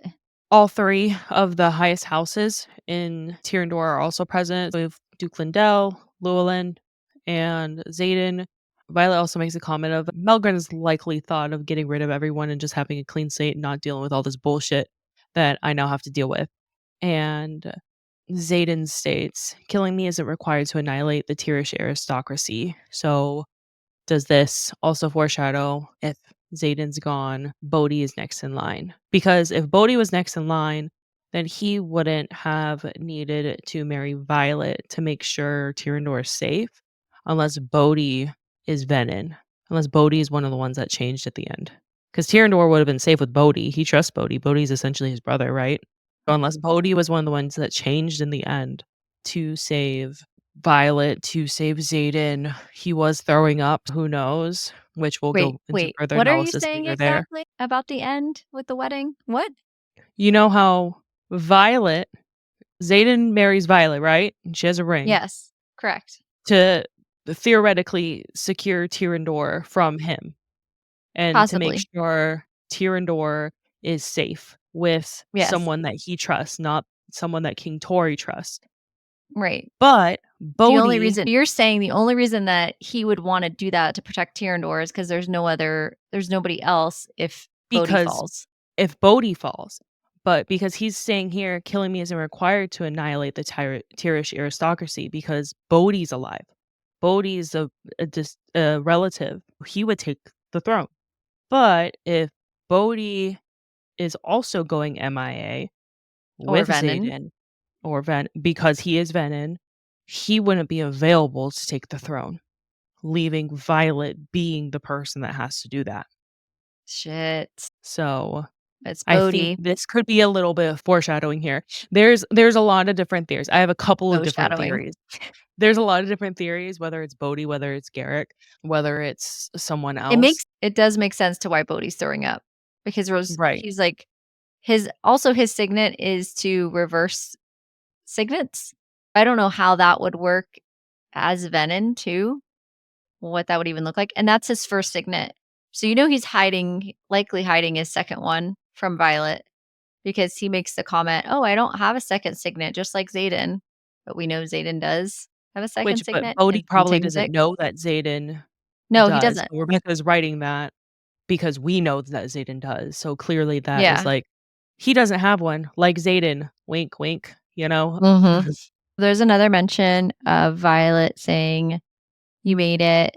Thank Amari." And there's a lot of mentions, and just Violet does this in general, but where her mind thanks a god or goddess. And I started highlighting these because I wasn't highlighting them before, and I didn't think they were as relevant as they truly are, which is ridiculously dumb of me at this point, given how much of this book everything means something. But the gods and goddesses come into play much more in this book. I was like, all right, I need to start pointing out all the times Violet is like thanking Dune or cursing Malik or, thanking Amari or whomever the god or goddess is. What I'm getting at here is Violet and Xaden are interrupted. Finally, they already were kind of getting dressed anyway. There's a knock at the door, and it's Brennan. And Brennan is like, as much as I love you guys, I really could just like not see your guys' faces attached to each other. That'd be great. And it's typical like older brother comment, which was great. I love reading so many one-liners in Onyx Storm. Like I feel like there's so many more one-liners and like comedic relief than there have been in previous books. It Because in always the cracks hallway, people. there's like there's a ton of people in there, and Violet's like, "How many people are out there?" Because there's Yeah. Brennan, Garrick, Llewellyn, Bodhi, Imogen, and Mira comes walking in too, and they didn't knock. Because Violet's like, "Why didn't you knock?" And Garrick's like, "Because she's mean." And that's because Imogen Yeah. wanted them to sleep. And Mira just interrupts, "Figure your shit out, kids. We're in the middle of a war." Like, just nonchalant, like, "Figure it out. We got shit to do. Just Well, stop and bickering." also Imogen, there's a comment that Garrick wouldn't be tired if he wasn't sleeping with flyers. And he's like, "Why are you jealous?" And again, this is foreshadowing their relationship, which we have had so much foreshadowing already. Iron Flame was full of that. We've known since Oh, yeah. Fourth Wing that Imogen has had the hots for Garrick. And I'm like, girl, what's going on? Just like tell him what is going on. Like he already knows anyway. Just tell him what's the deal. And I think her Because thing Imogen is, isn't weak. She doesn't like being how is that perceived as weakness? weak or I don't think she likes to soft, have her heart or being vulnerable. She's emotion not vulnerable. right. Yeah. That's weak. Vulnerability is a perceived weakness, essentially. For And Imogen. yes, for her. That's why it's not in her character to be like, "I actually kind of think you're cute, and I love you." Like, that'd be Literally. putting herself out there. She would literally rather stab herself. They just have this back and forth. And in this interaction, Garrick and Xaden leave with Brennan because Brennan and Llewellyn need Xaden because, negotiations are happening. Now it's Violet, Mira, Imogen, and Bodhi.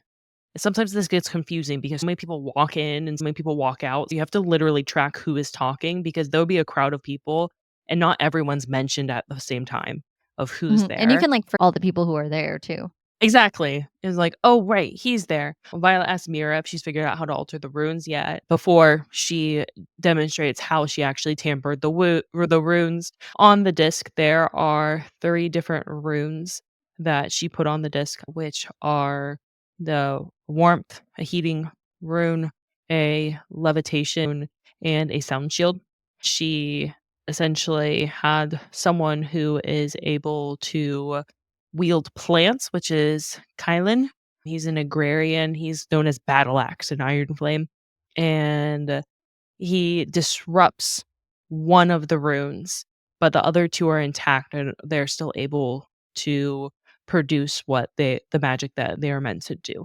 So, 2 things, plant wielding, like, literally, like, Ivy, like, the Poison superhero. ivy. Yeah, that's gonna be important later on. 100% feel that, and, like, why haven't we seen this? I feel like that'd be such a badass, like, I could just wield the plants, and that seems lame, but also, like, if someone just constricts you with, like, vines and, like, all of a sudden all the grass It's literally like just poison ivy meets Encanto. Rebecca Yarros doesn't just random drop, like, a really powerful signet and just leave it there. It has to Yeah. be important later on. So, we'll see that Well, not only that, later. but then the manipulation of runes using a Mhm. signet. That too is like, "Wait, what?" And that Yeah, becomes and key it's, in like, literally in the glazed next 2 over. chapters. Yeah. It's, like, glazed over so quickly. She, like, quickly and you're like, "Wait, what?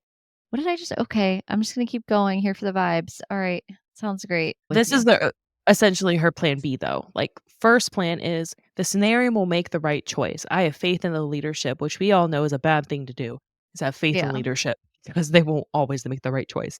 And this is their plan B, just in case things go south. Brennan has to negotiate Signets into staying at the table because negotiations aren't going very well. The threat of Venom isn't enough alone to keep them willing to negotiate because flyers are not safe behind the wards. Because they cannot wield. Mira is upset that Violet is going beyond the wards to find the seventh dragon breed because she just lost her mom she just got Brennan back and, still probably healing from that. Now And Violet's gonna go on death mission. yeah, right. And She she doesn't wants even to know keep yet Violet that safe. freaking Xaden's Venon, otherwise she'd have been like, "No fucking way, you're not going anywhere." She Exactly. wouldn't have. So She would have put her she'd have been, like, pulling rank and all that. She wouldn't have let her go. that causes a lot of tension with them. Taryn suggests when they do find the 7th dragon breed, they're going to be hostile, and, he's saying The like, way I thought this was "Oh, fine and foreshadowing. dandy." Right. It's the opposite, right? Because we know the 7th dragon breed is peaceful, but Taryn he's associating the 7th dragon breed with the dragons that he knows, and unknown dragons, they meet each other with hostility. So but these are a completely new breed. Completely Although different breed. that's fair that they kinda did meet Indarna with hostility, Right, just just not in not the same physical way that hostility. correct, not in the way that Taryn's describing. While Mira was gone, she checked the status of the wards. Oration only has 6 months until their wards fail, and insists that they find another way to protect Violet's life. And there's this back and forth with Mira and Brennan because Mira wants to protect Violet's life at all costs, and Brennan's like, "Wow, you sound like mom." And everyone's just like, "Well, that was Ooh, a low blow." And it ain't because right. she's enraged, she shows Brennan that she's been trying to alter the runes to keep the flyers at Basgiath safely, and it's the only way to forge the alliance. And the way Violet was like, "This is supposed to be a secret. Like, this is what we weren't supposed to tell him yet." But Mira got mad. And was like, "This is what I've been doing because I care about my sister and you clearly don't care about her." Very much bickering back and forth, two older siblings who just love the baby of the family. So, and that leads us to chapter 5. Yep, chapter 5. The epigraph at the top of chapter 5 states, "Never forget that dragon riders have been selected, trained, and even bred for cruelty. Expecting mercy from a rider is a mistake, for none will be given."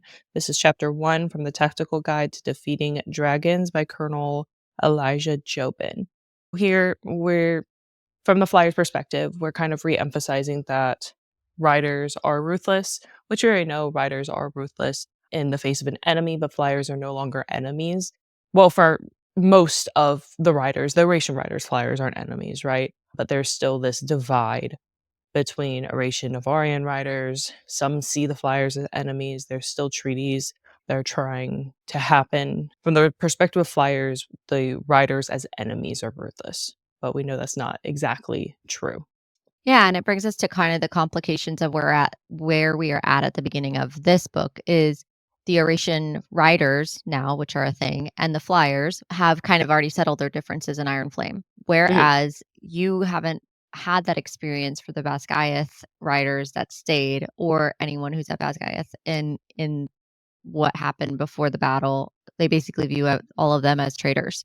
So that's where this idea of treason is coming into play because if the negotiations go south, it could be really bad for all the Oration riders that ironically just came to the aid of everyone at Basgiath. But we can just omit that because Well, politics. we forget that. Yeah, we forget Yeah. that they just saved their asses, but, whatever. Yeah. No, we can't remember that. You guys are still traitors. Don't forget. Don't forget that part. Very important. We open the chapter with Violet, Riddick, and Ree sitting in the gathering hall while Sawyer is napping. And the first years are touring with the Flyers. And Riddick, of course, just wants to go with plan B. He's just ready to get shit started because he just thinks they're going to get charged with treason and there's just no hope of what's going to happen. The first year comes running through the door and goes into the first wing. Ree is discussing the relationships between some of the first year Flyers and Riders and that there's still constantly arguments. The riders quickly leave the hall, leaving only the Oration riders behind, which is not great situation to begin with. Right. Violet notes this. And Violet is noticing, like, okay, there's whispering going on, Mhm. and there's just other Flyers leaving. She realizes that the only Flyers that are left the only riders that are left in the gathering hall are the Oration riders. She's like, "Oh, this cannot be good." No, because like I just said, the reason that the Oration riders are there and there's still much tension is because they're technically traitors. And this is where we start to see that kind of come to full volition of what's going on in Basgiath itself. Because now that the immediate sense of death has started to wane with the Venon. We have to remember that we're also all enemies within our walls as well. And lest you forget that you guys were traitors before. Now you have these Basgiath riders that are pissed that are coming back now, and seemingly everything is supposed to be everybody's peace and love. We're all friends again, and they're not having it. Baylor comes in. Baylor is another writer, and we kind of get some glimpses of Baylor here and there, but runs in with definitely another side character. Runs in with Sloane to get Rhiannon. First Wing is forcing a challenge on Tail Section's flyers. This is an obvious problem because you have a rider group directly challenging a section of flyers. And Aura Benhaven, who we'll see more as the story progresses, is insisting at knife point that this go on. And she's Right. invoked. There you go. She invokes Article 4, Section 4 of the Codex. Violet calls for Dane, and Dane immediately runs after Violet. This is where we're first, or one of the primary reasons where we're seeing like Dane, like, okay, my people are calling for me. I'm gonna go, and they all He run doesn't out question there. Violet. Mm-hmm. No, he doesn't. He's just like, all right, you say jump, I jump, and they go out there, and there is a divide of the flyers and riders. They're arguing. Caroline Ashton is taking bets. We remember Caroline. She's the one that was like besties with Jack. Yeah, she's just taking Hard to bets forget because Caroline. nope. Aura is standing in the center holding a dagger to a flyer, and Aura is a wing leader. When she Who stayed invokes our behind? Force A Section wing 4, leader of Basgiath. Yes, it's very yes, we say important to yes. mention that she did not. She was not part of leaving to go to Oration. She's definitely on the side of if you went, you're a traitor. Right, And and this that's is why kind we of have Dane there, because Mhm. it's important, because Dane is a wing learner too, but Aura doesn't find Dane's authority valid because he left. Just runs We have it. this Yep. divide with just the writers as well, and, she stands at the center. She's really just antagonizing the flyers, demanding that there's blood, essentially, to pay, and while Dane commands the flyers to find their squads and de-escalate, Riddick's like, "Yeah, we weren't taught that. That's not a Yeah. we weren't taught de-escalation skills. Thanks." Uh, Cue Riddick throughout this book of having the most hilarious like one-liners. he's very quippy, and Mhm. we get a little bit of his sassiness in Fourth Wing and Iron Flame, but we really see all of the little things that he mumbles under his breath, and it's hilarious. Just breaks up the tension. Marin is holding Kat back from attacking. We all know Kat is really feisty, and she As is she should basically be. saying she is going to kill Aura, challenge Aura, and there's Just just like, a "Bring bunch it, of argument bitch." around chaos. And there's just so much Mhm. argument and chaos, and essentially, we see young adults, 21, 22, 23-ish in this range, and there are no adults. And this is what happens when we have right, no, like, adultier adults.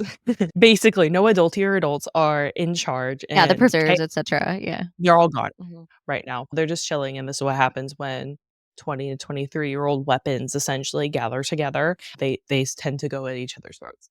Violet emphasizes that any kind of bloodshed that is going to happen at this point is going to hurt an alliance. There can be no fighting whatsoever, especially between the flyers and the riders. Even though Kat like really wants, you know, she wants to accept the challenge. Violet's like, no, this cannot happen, or everyone's going to die in the long run. Which no one's seeing the big picture here. They're just really Well, and in fact, there's yeah, and there's like a couple of key moments here that are foreshadowing for future parts of the book, especially with Violet coming into her own. Some of the Mhm. key moments are related to Violet's conversations during this time where she's talking to Taryn and Andarna about what's going on in her head. They're kind of seeing it. And he's like, "Are you in danger?" And she's like, "Not exactly." He's like, "Well, then you can handle this, right?" And there shouldn't be any confusion about that. And a dialogue that's occurring in her head that we're reading where she's wanting to say a bunch of stuff and she's like, "Well, someone's going to like say this, right? This is obvious that someone needs to say it." And you have this moment of where Eric, who's also there, is saying to Violet as Dane starts to go head to head with Aura that, hey, I don't think Dane's doing too well here. He might need some help, which we find out much later, of course, is a huge nod to his signet at this time, and that he kind of knows that there's a couple ways that this path can go down, and he's obviously hoping that Violet steps up to the plate and it's not another path that he maybe has seen. I don't know how his signet would work exactly, but I guess I would imagine that he has several paths of like based on what a person chooses, how a situation can play out. But going That where we're reminds at from me there. that thought process that you have reminds me of in the Crowns of Nyaxia series, the goddess of that sees the different fates of the future, the goddess of the fates. That kinda Mhm. reminds me of that. Rebecca Yarros did mention in her interviews that Eric's signet didn't manifest until after Iron Flame, and it's in the That's news. beginning of Onyx Storm. Yeah, in the beginning of Onyx Storm, she doesn't give, like, a exact timeline, but happens towards the beginning. It's kind of fuzzy, and he's just kind of figuring out until the very end. Nothing occurred in Iron Flame. I know we kinda talked about that, like, maybe that's how he knew that his brother was murdered by Xaden, but she stated that in an interview that it didn't manifest until after Iron Flame. When he said, "I don't have a signet," he was being honest. I don't it hasn't manifested yet, I don't have one. That's helpful because I feel like whenever we went through our reread, I agreed with that it seemed Mhm, like a far-fetched idea that he was hiding what his signet did. I think there's a lot of people out there who still think like, "Oh, he knew what it was and like he hid it." But I guess this kind of validates that he didn't know what it was mhm, and he was just being on like he was panicked because he knew Violet's mom and it was personal to him that she was passing away and that he was right, panicked because she was gonna die, and there was nothing that he could do. It wasn't because he was really trying desperately hard to hide his signet. And I think mm, that emphasizes not to segue, but to very quickly segue, that information she gave out a ton of information with by the way, thank you, Rebecca, for doing an amazing tour. Unfortunately, the tickets sold out. We weren't able to attend, like, but immediately. yeah, and then the ones No that were chance. available for resale were, like, absurd, and she was like, "Please don't buy these." We didn't end up going, but, we got to see tons and tons of footage, and she's answered so many Mhm, questions, and very, very cool to see her do that and the success of it. Love to see it. The thing I wanted to emphasize, though, is unfortunately, I noticed it's not really unfortunately or fortunately, but I noticed that she was receiving questions that even she was like, "Why did we think that way?" And I wonder sometimes mhm. with these books if there is an over analysis Analysis, yeah. sometimes, Oh, for sure. Especially like a with because reaching. Rebecca Yarros is very Easter eggy. We don't know the ending. We're trying to guess, right? And Mhm. we pick apart every little word, like, the Well, italicized Eric is version the of a reason word. why. Yeah. Yeah, Eric is the reason why I So, mentioned it at this point is because of what you just said about how at the end of Iron Flame, he wasn't trying to say anything else, but everyone yeah. thought that he was. And that kind of plays to how she had some questions where she's like, "How did you come to this?" Like, for example, someone asked if Liam was really dead, and she's like, "What? Did you read Iron Flame?" Like, yes, the man, death is a real thing. Yeah, he's really dead, dead. Mhm. But just, like, stuff like that where in the one hand, she paints such a good story and she's good at storytelling and good at these Easter eggs that she has us stumped that we're like, "Wait, is nothing true?" Dane isn't as eloquent as a speaker as Xaden is. He is strong, he is powerful, he is sure of himself, he just doesn't have that He's not as Aiden, that's for oomph. sure. No, he's just not Xaden, and he always gets that, which is unfortunate to him because he there's those shoes that he'll never be able to fill, essentially, even though he is, And maybe he's not his dad yeah, because of that either. right, and because 'cause he's Good been thing. groomed to be a military commander of some point, where Xaden was groomed to be a duke. Speaking as a duke and speaking as a commander are 2 different types of speaking. That's why Xaden has, more of the charisma that Dane is kind of lacking in his speaking. He basically feeds fuel into it, and Aura essentially challenges Dane because strongest against strongest, and we have Endorna the entire time, like, "He's not the strongest, he's not the strongest." Mhm. Like, in the back Yep. of Violet's mind, like, "No, it's not him, it's you," which is really cute because I just Indarna is no longer like puppy golden Indarna, but that's what I just picture every time in my voice or in my head when she just starts speaking. Her voice is a little bit higher. She starts to wield. She Yes. removes her gloves and she starts to wield fire. Dane knows right away that he can't do anything against someone wielding fire. And like that's an unfair, and not only that, but that's a straight up like from a writer to a writer, not cool. That's like No. known. On the if you're gonna go to toe to toe on the map, you do or Matt, you're not going to use your signet. You're gonna go ahead and challenge somebody to a fair fight. Mhm. You're not gonna bring your signet out and use that against someone. Especially fire. I mean, that's just not cool. Already I can't stand Aura just out of the gate, just from this subtle sort of power move, I guess you could call it. I think it's pretty Mhm. weak, honestly. And this is where Violet finally is like, "Oh shit, he can't do anything. I'm the strongest one here. Oh my god." And Darna's like, "Yeah, I've only been saying it to you for like the past 5 minutes." And she's like, "Oh right, I would lightning, of course. Like I'm the strongest one here." And she throws her dagger and pins the glove to where, which was a really cool Mhm. major flex of Violet, of being like, "I don't even have to use my lightning. Look at my little dagger that just, like, pinned your glove to, like, the wall, and now you can't wield." And she makes this powerful quote where she basically just calls her out and is like, "If you're gonna wield, then it's me you'll be dealing with."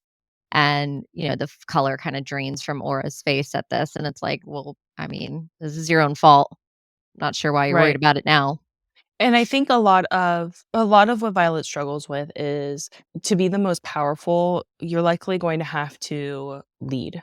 And she's not a leader because In she's her lived mind. with leaders. In her mind, she's not. She says she's like, I don't want to be it. She said that repeatedly in Iron Flame. Like Rhiannon is leader. Brennan, Mira, my mother, they're all Xaden. leaders.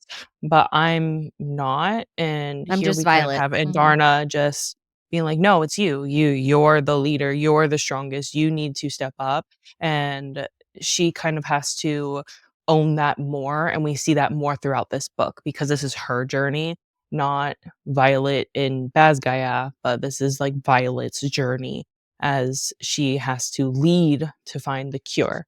We see her Mhm. take more ownership of herself and her powers, and there's a lot of character growth in that and her acceptance of, okay, I'm not, this lightning doesn't just mean I'm a weapon, but it means I'm a leader and I need to own up to that.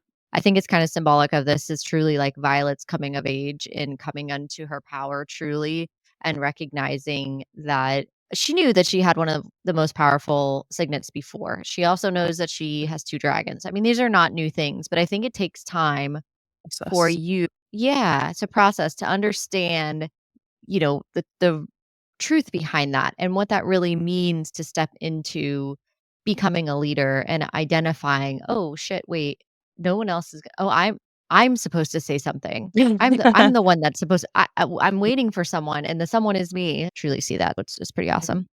Chapter 6 starts with another epigraph. This one's very short, which is, "Never turn your back on a rider." Major Offenda's Guide to the Writer's Quadrant, unauthorized edition. We saw this one a ton in Iron Flame. We see it again here at the beginning of chapter 6. And this is like a Aura rider. The last epigraph was the perspective of a flyer about riders, right? And how they aren't to be trusted. And now we have perspective of a rider to a rider and how riders can't be trusted.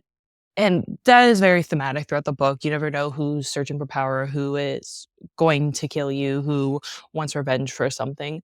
But really, this is telling that there are there are imposters among us. There are betrayers among us. There are hinting. I feel like this is kind of hinting at there are people in Basgaia that you cannot trust and that will turn you in and that are continuing to turn their back on other writers, essentially. This is kind of what I read into it, not of, like, the pure face of, yeah, they're gonna stab you if they get the chance, but more telling in, like, character. Yep, I think you're spot on. We have Aura opening with saying that, ironically, "You dare," she's saying like, "Oh, you're gonna come between 2 wing leaders now. You're gonna try something." And it's like, "Really? You think you can just wield and think that that's gonna be fine?" She, does this really cool splitting of lightning in the sky and is like, "Yeah, I dare. I'm doing this thing. Look at my lightning go." And she says, Dane is too honorable to wield in a challenge, but you'll find that my sense of morality has learned to waver. This has multiple meanings. I think it shows her Xaden-ish side, I guess. It Right. also shows a side of her we've always known to be true, even from Fourth Wing, that Dane is a rule follower, and the rule is you do not wield against someone if you're going to the mat, which we just discussed for the end of chapter 5. She's not going to wield. And she also knows that Dane's signet is classified and And useless useless, here. more importantly. She starts to defend him. He's the reason you're alive, the reason everyone's alive. She goes into her speech. She's getting her conduit out because she needs to like channel some power because she's pissed. Rhiannon's kind of worried for her, and Riddick is like, Shh, it's more fun when she blows shit up. And the way I cackled, I died. Because again, here's Riddick coming in with this like very serious He's like, moment. And yes, I'm here Riddick's for like, you. she's going to blow shit up. I'm here for it, And you're just like, Riddick, oh my God. And there's so many moments where you're like, Riddick just says the most ridiculous things. And it's just Out of pocket. Yeah, he's very out of pocket, which we love. Violet keeps arguing for the necessity of the alliance, talking about how we have a common enemy in Venon, obviously. And hey, like we just showed up for you, and some of us died for you guys, and you all would be dead if we didn't show up. Like, where have you been? Hello, like what's going on? Devera, Merterio, and Kaori interrupt, emphasizing Violet's argument of saying the same thing. Basically, this fight doesn't necessarily go down because it's interrupted by the professors who finally are like, hey, what are you guys all doing out here? Like, get to class. We're going to need to figure this out. This Right. Well, this don't is have not what we're class. doing. They don't have Right, class right. yet. It's right And before that's all going to start back up again. Right. And they're like, we leave you alone with nothing to do and you kill each other. Which, I mean, to their they're killing machines essentially. So what did they expect? But also they're like, come on. And Devera is like, you must decide if you'd rather die fighting each other or facing our shared enemy. And then she rocks back on her heels. She's like, go ahead, choose. We'll wait. And Yeah, and obviously, there's a moment where Violet had said as well that either this alliance begins right now with our generation, or we'll be the Dragon Riders and Griffin Flyers, the last ones on the continent. Because what's going to happen is you're just going to repeat history of we can't get cycles. past our Yep. own hatred. And there's obviously a massive parallel here to humans in our world, I believe, and how we need to be able to see past our differences to come together for greater purposes. And that's a resounding theme throughout these novels that comes up continuously of the gray between right and wrong, the gray between morality, and how you need to come together to help each other and what that looks like. And Materio, he actually says a really important quote that I think He does. it's really important to analyze here. He says, personally, he scratches his beard. I like our odds. The last time a Shadow and Lightning Wielder fought side by side, they managed to drive the Venom back into the Barrens for a few hundred years. We'll figure out how to do it again. Clearly, he's talking about the Great War. That's the last time that a Lightning Wielder and a Shadow Wielder were together. The last time they were able to drive back the Venom. And that also got me to think. There's been mention on the first 6 that there's been no other time where 2 powerful signets have been together since the Great War. What are the other 4 signets? If we have 2 that are together, I feel like we're getting kind of to your nod of history is cyclical. Violet represents 2, right? She represents the 7th and the Irids and the Blacks. I think it will be 4 just because Okay, I'm that. tracking. So, and who knows, maybe one of the 6 also bonded another one because dragons, the whole theme of this, which Rebecca Yarros has emphasized, is the Empyrean lies. The Empyrean withholds information. The Empyreans It's the doesn't tell the Empyrean truth to the series, riders. Right. not the Rider And series. It's the Empyrean exactly. series. So, what were who were the other 4? What did they wield? And what, more importantly, like, who were their dragons? There are a lot of nods to which in later chapters, Xaden even mentions that the Empyrean withholds information and that the Empyrean is planning for something, making their own army because they knew they knew the marked ones. They knew what would happen with the marked ones. There are a lot of theories Hold on what the on. Empyrean's Go doing. back. What are we implying here? Oh, that was in we're gonna cover that in next episode where and Violet are talking about Garrick's second signet, and she asks the Ah. question of what does the mark make everyone have a second signet? And Xaden says the dragons knew what we were, and they came looking for us because they're building an army because they're supplying they have two wheeled a dragon with a rider who can wield two different signets. That's powerful. There's this thought that the Empyrean is building their own army against, we can assume it's Venon. The Empyrean is conniving. What I kind of took from Emertario's comment is he said driving the Venom back into the Barrens for a few hundred years, not eradicating them. This further emphasizes that we know that they were never truly eradicated. This makes me wonder if what Lyra was writing was the path that could have gotten them out of the situation. And there's a lot of theories that suggest that if the humans were willing to basically not accept power at all and give up power completely, the first six in particular, would would this have eventually eradicated the Venom entirely? Because there would be nobody that's pulling from anything. And right now, you're pulling from the sky is where the dragons are pulling from. If you're pulling from the ground, but innately as a human, you can't do any of that. You can pull from the ground, but you can't do anything without the power of the dragon. Violet pulls from the sky as she is a Wait, dragon rider. pause. Venons don't have to be riders or flyers. Right. But it's a choice to pull the Yeah, power. yeah, okay. I just wanna clarify maybe for my thought process. Okay, never mind, scratch No, that. understood. So Okay. so that's part of it, is that if we were more like what the Irids think humans should be, you shouldn't be pulling from anything. None of it's yours. That's Mhm. power of the earth. It's power of the sky. It's not power of the human being. The human being has nothing, and you should be happy Right. with that. Is the suggestion of the Irids, but that's one of the theories out there is that human beings weren't ever supposed to be battling for power in the first place, and that all of That this, makes the Venom sense. and everything else, comes from a place of wanting to draw power that's not truly yours, I and mean, the corruptibility of kinda that. speaks to human nature, right? Humans are innately flawed.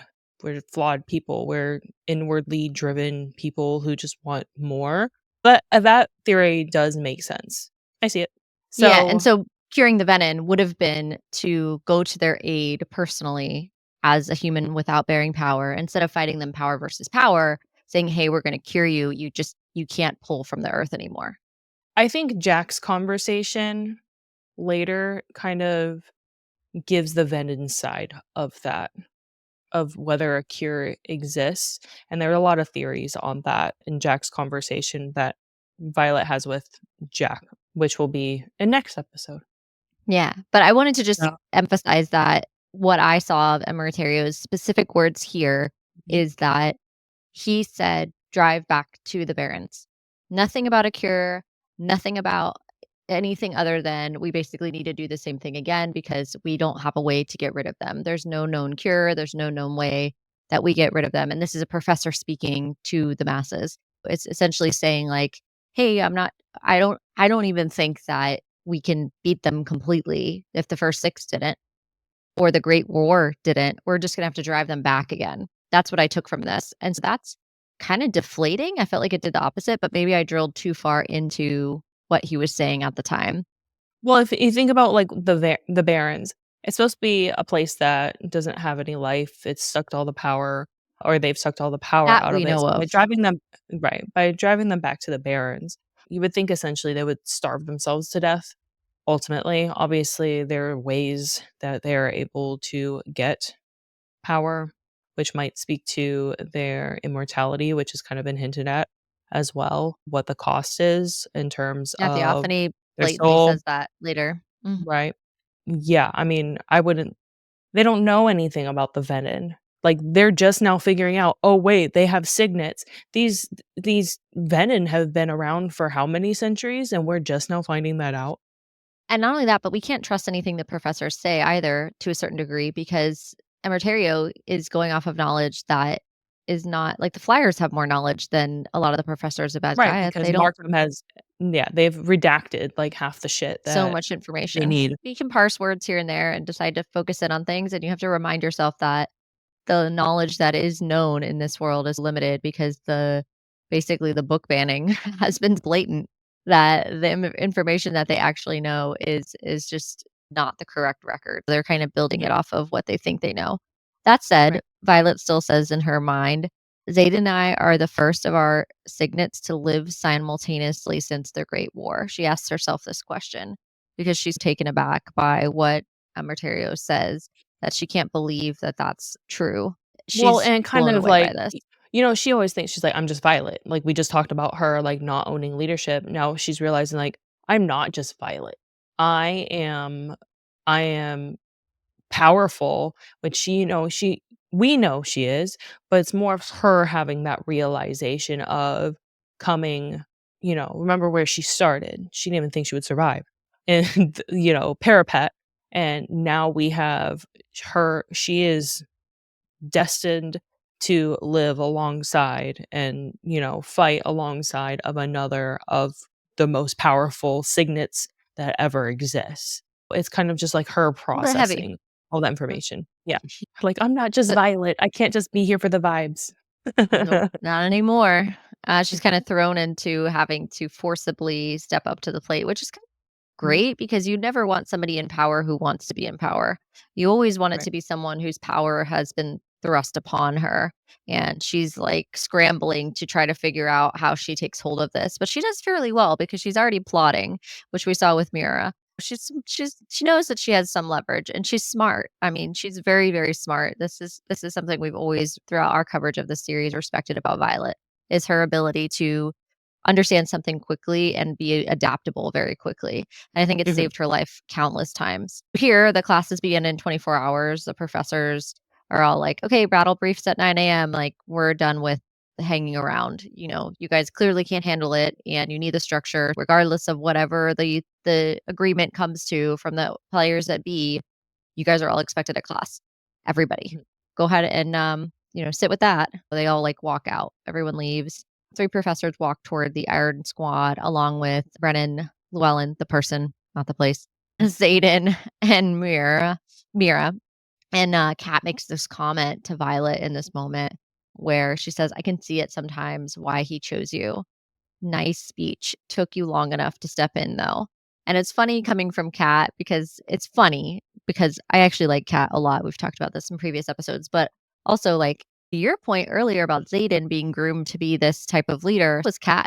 Kat Yeah. has always expected to be by marriage On a taking a throne, seat on a right? throne. She knows when her time is to step in and do something. And she had no problem earlier in this exact scene saying, like, I'll fight you. Let's go. Had no problem stepping up to the plate as a flyer. And it just wasn't her battle to fight because she wasn't a rider. And it needed to be by a rider because it ended up, going into that realm. But she's just like, hey, hello, where have you been? You need to step up. Great job, but also, like, you suck at stepping up to the plate. It's kind of Right. like a backhanded compliment from Kat, which is, I think, the best we can expect at this point, but Also foreshadows though, because there it is are multiple times where it does take her a little bit longer to register, like, "Oh, this is my job. Like, this is what I'm supposed to do." Also foreshadows a struggle that she's gonna have throughout the novel. But yeah, backhanded compliment. It's like, "Thanks?" Question mark. Like, yeah, I maybe. think Uh, yeah. then Dame thanks Violet for saving him, and Violet thanks him for coming without hesitation. Here Violet is seeing his character growth and, she's commenting on that, and characters will continue to comment on his growth and his ability to also kind of waver from the rules, which is what Violet mentioned earlier, when she was talking to Aura. She has this comment, actually. She says, "Our eyes meet, and for a second it hits me how different things might have been if he'd shown the same faith in me during the first year as he did today. Not different enough to change the way I feel about Xaden, though." I think this is also because some people still believe, like, the enemies to lover, Dane is the enemies to lover. I think this This further crushes emphasizes, it. like, no. Yeah, no. It's not like, even though things could have been different, he's not he's not my person. He's not the one that I'm supposed to be with. And I think that's like Rebecca Yarros saying, like, no, Making it there's no very enemies to cut and lovers dry. here. He's not the enemies to lover for Violet. There's none of that going on. Not that there Nope. is no enemies to lovers happening. It's not Violet. Not Violet, and that it establishes the end game seriousness from Violet's side as well, because we've seen it so many times from Xaden, but like Violet's always been the more shifty one of the two. I've never really questioned Xaden, especially when we got his bonus chapters. I questioned him even less. But the beginning of this book, we have it emphasized where she's like, Xaden did this for us, meaning becoming Venom. We have this moment too where she mentions Dane, and I think this is a critical point of telling us as the reader that, hey, I'm not gonna, even if I ship Xaden off or they split up, she's not gonna go after Dane. There's no storyline where this is true or this becomes true, and I want to like squash it right here. Here's my sentence that Right. squashes that this is a possibility and that we're not even close to going this way. Right. Dane responds, always will, and walks away. And Xaden eyes him with jealousy, and Violet picks up on his jealousy.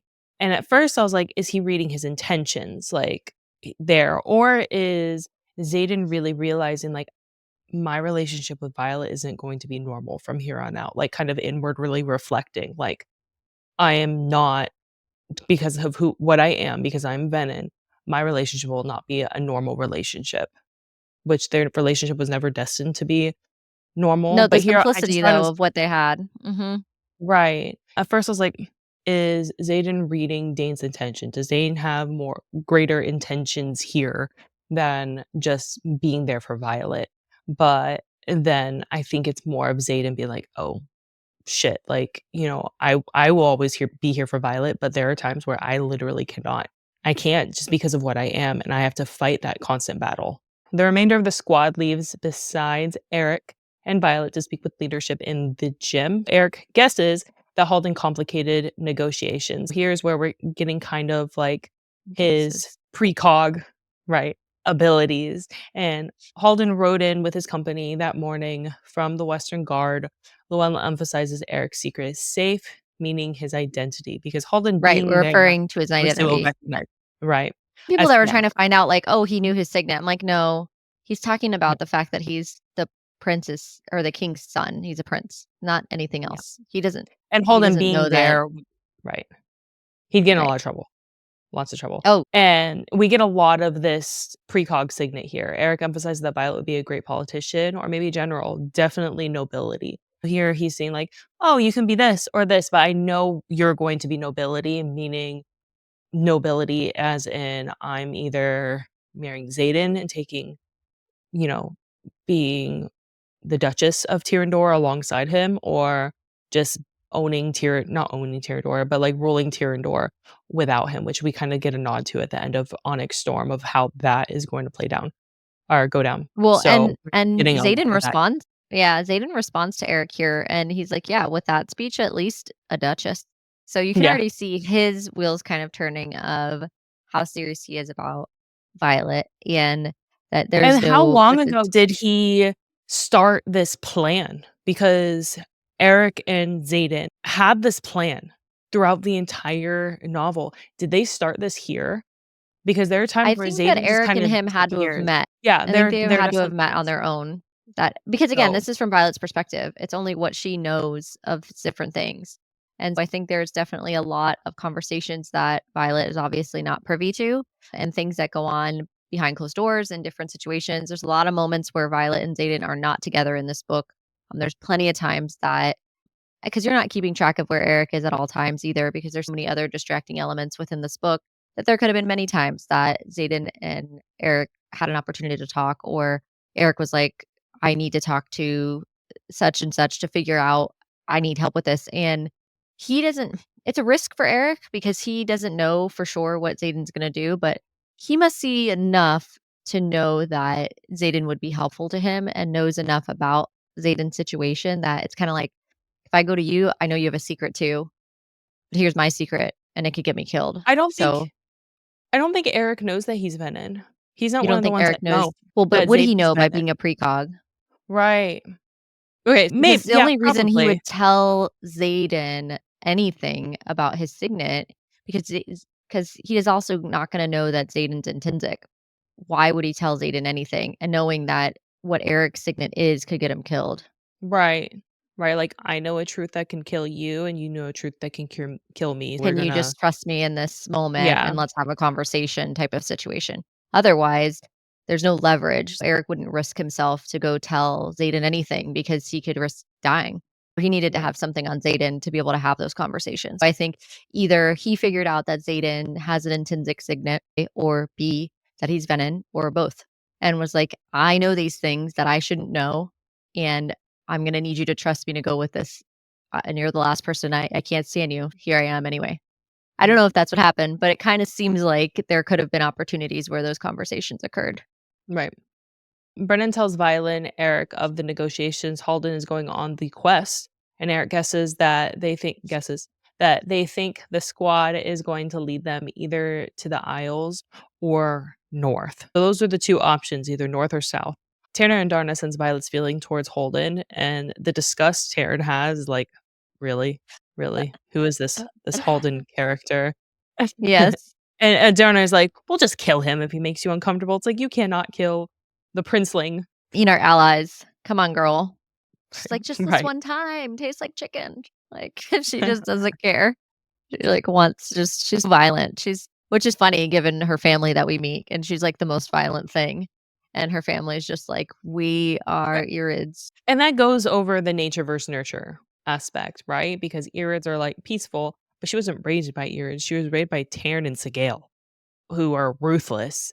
So, Sigel in you know, particular is just like, blast them off the right. continent. I'm just going to light them all on fire, and that'll be that. I don't know why we're having this conversation.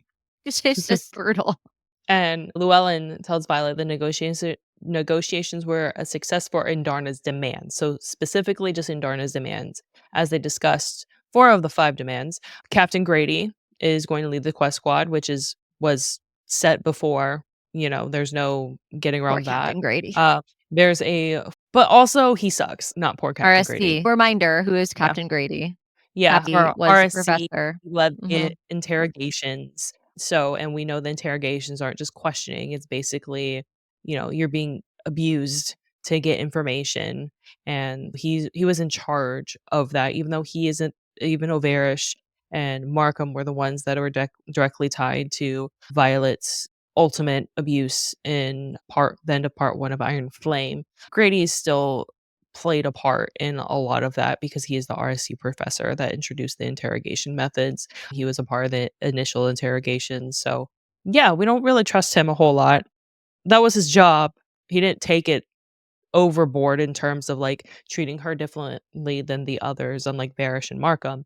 But, he still physically and emotionally harmed cadets. So, So 3, full pardon for Oration riders is part of her request.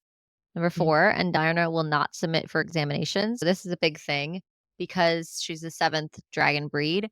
Everybody wants to get her hands on her. They all want to poke her and prod her and figure out everything they can, ask her a bunch of questions, examine her, look, and she's like, absolutely not. No one's touching me. And also Taryn and Sigale are also like, no, this will not be occurring. Taryn especially is like Papa Bear over here. And he's like, no, we will not be doing any of that. And the number 5, Indarna will get access to hunt the King's Forest. And and she's she's like, like, fun. Just I wanted to see if I can do it. yeah. And she just wanted the opportunity. She just wanted the opportunity just for fun to see if they would approve it. And they did. That's cool. The first one was to keep flyers safe in the wards and the squads intact. For that, That there was was a voted vote. against.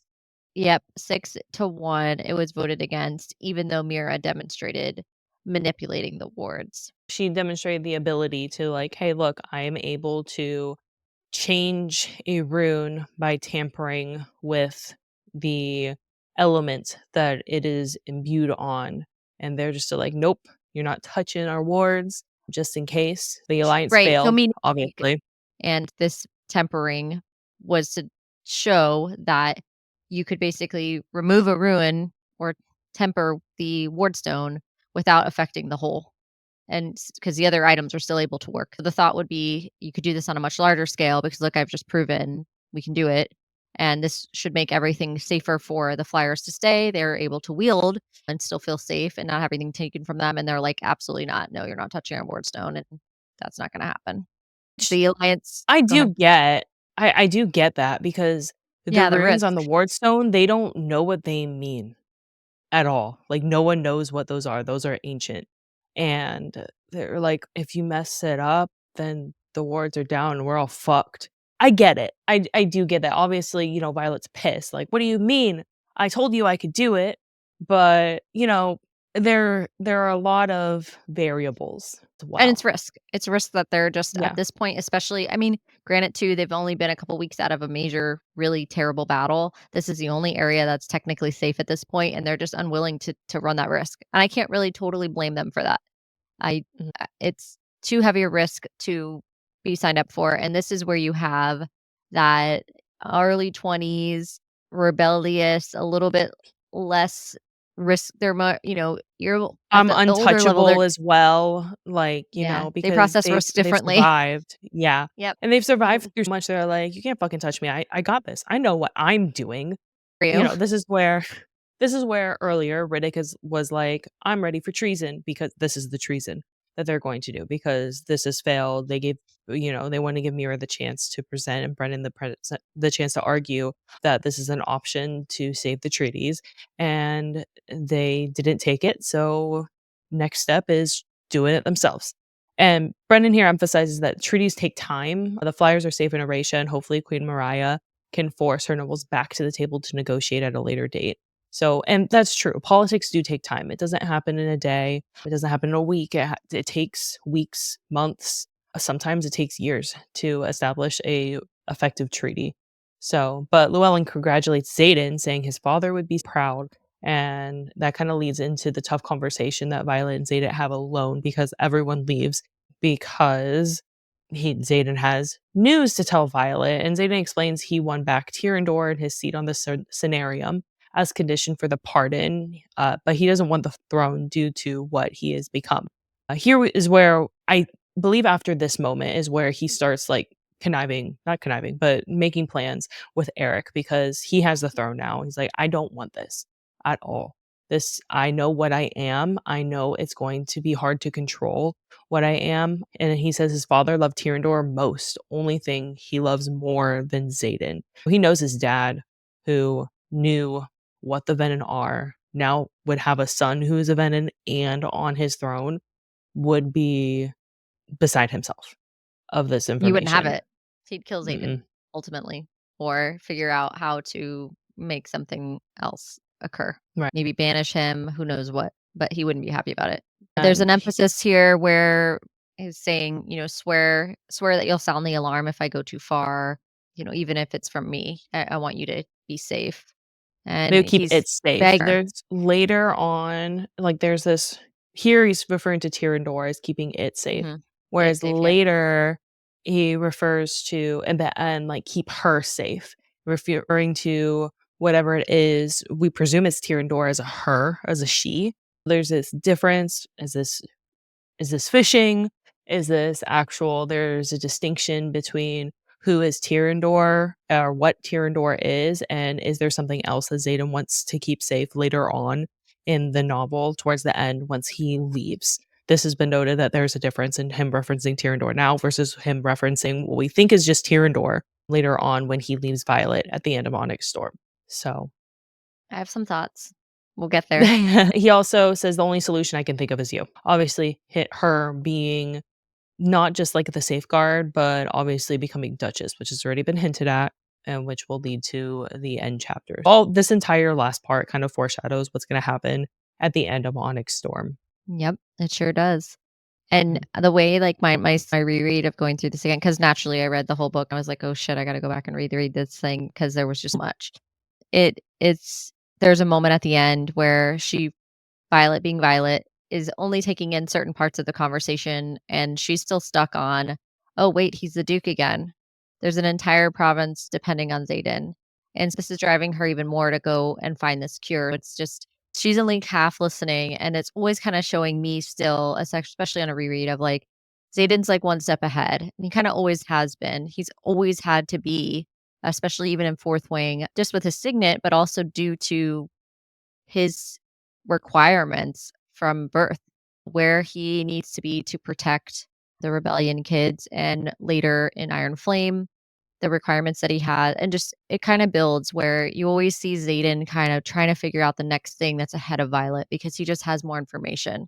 He always is a little bit more information than she has. And I think this conversation is another, to your point exactly, foreshadowing that he has more information than she really does. And she's also just kind of in denial about the Venom thing. She really doesn't want to accept the fact that this could escalate for Xaden and that he would go any further than where he already is as a Venom. So he doesn't believe this about himself. He's kind of telling her this in this moment, and she's still unwilling to see any other path than the one that she has in her head. Chapter 7. The epigraph at the top is from the Journal of Lyra of Moraine. States, if I'm to be court-martialed for helping Braxton defend his people, then I shall welcome the trial.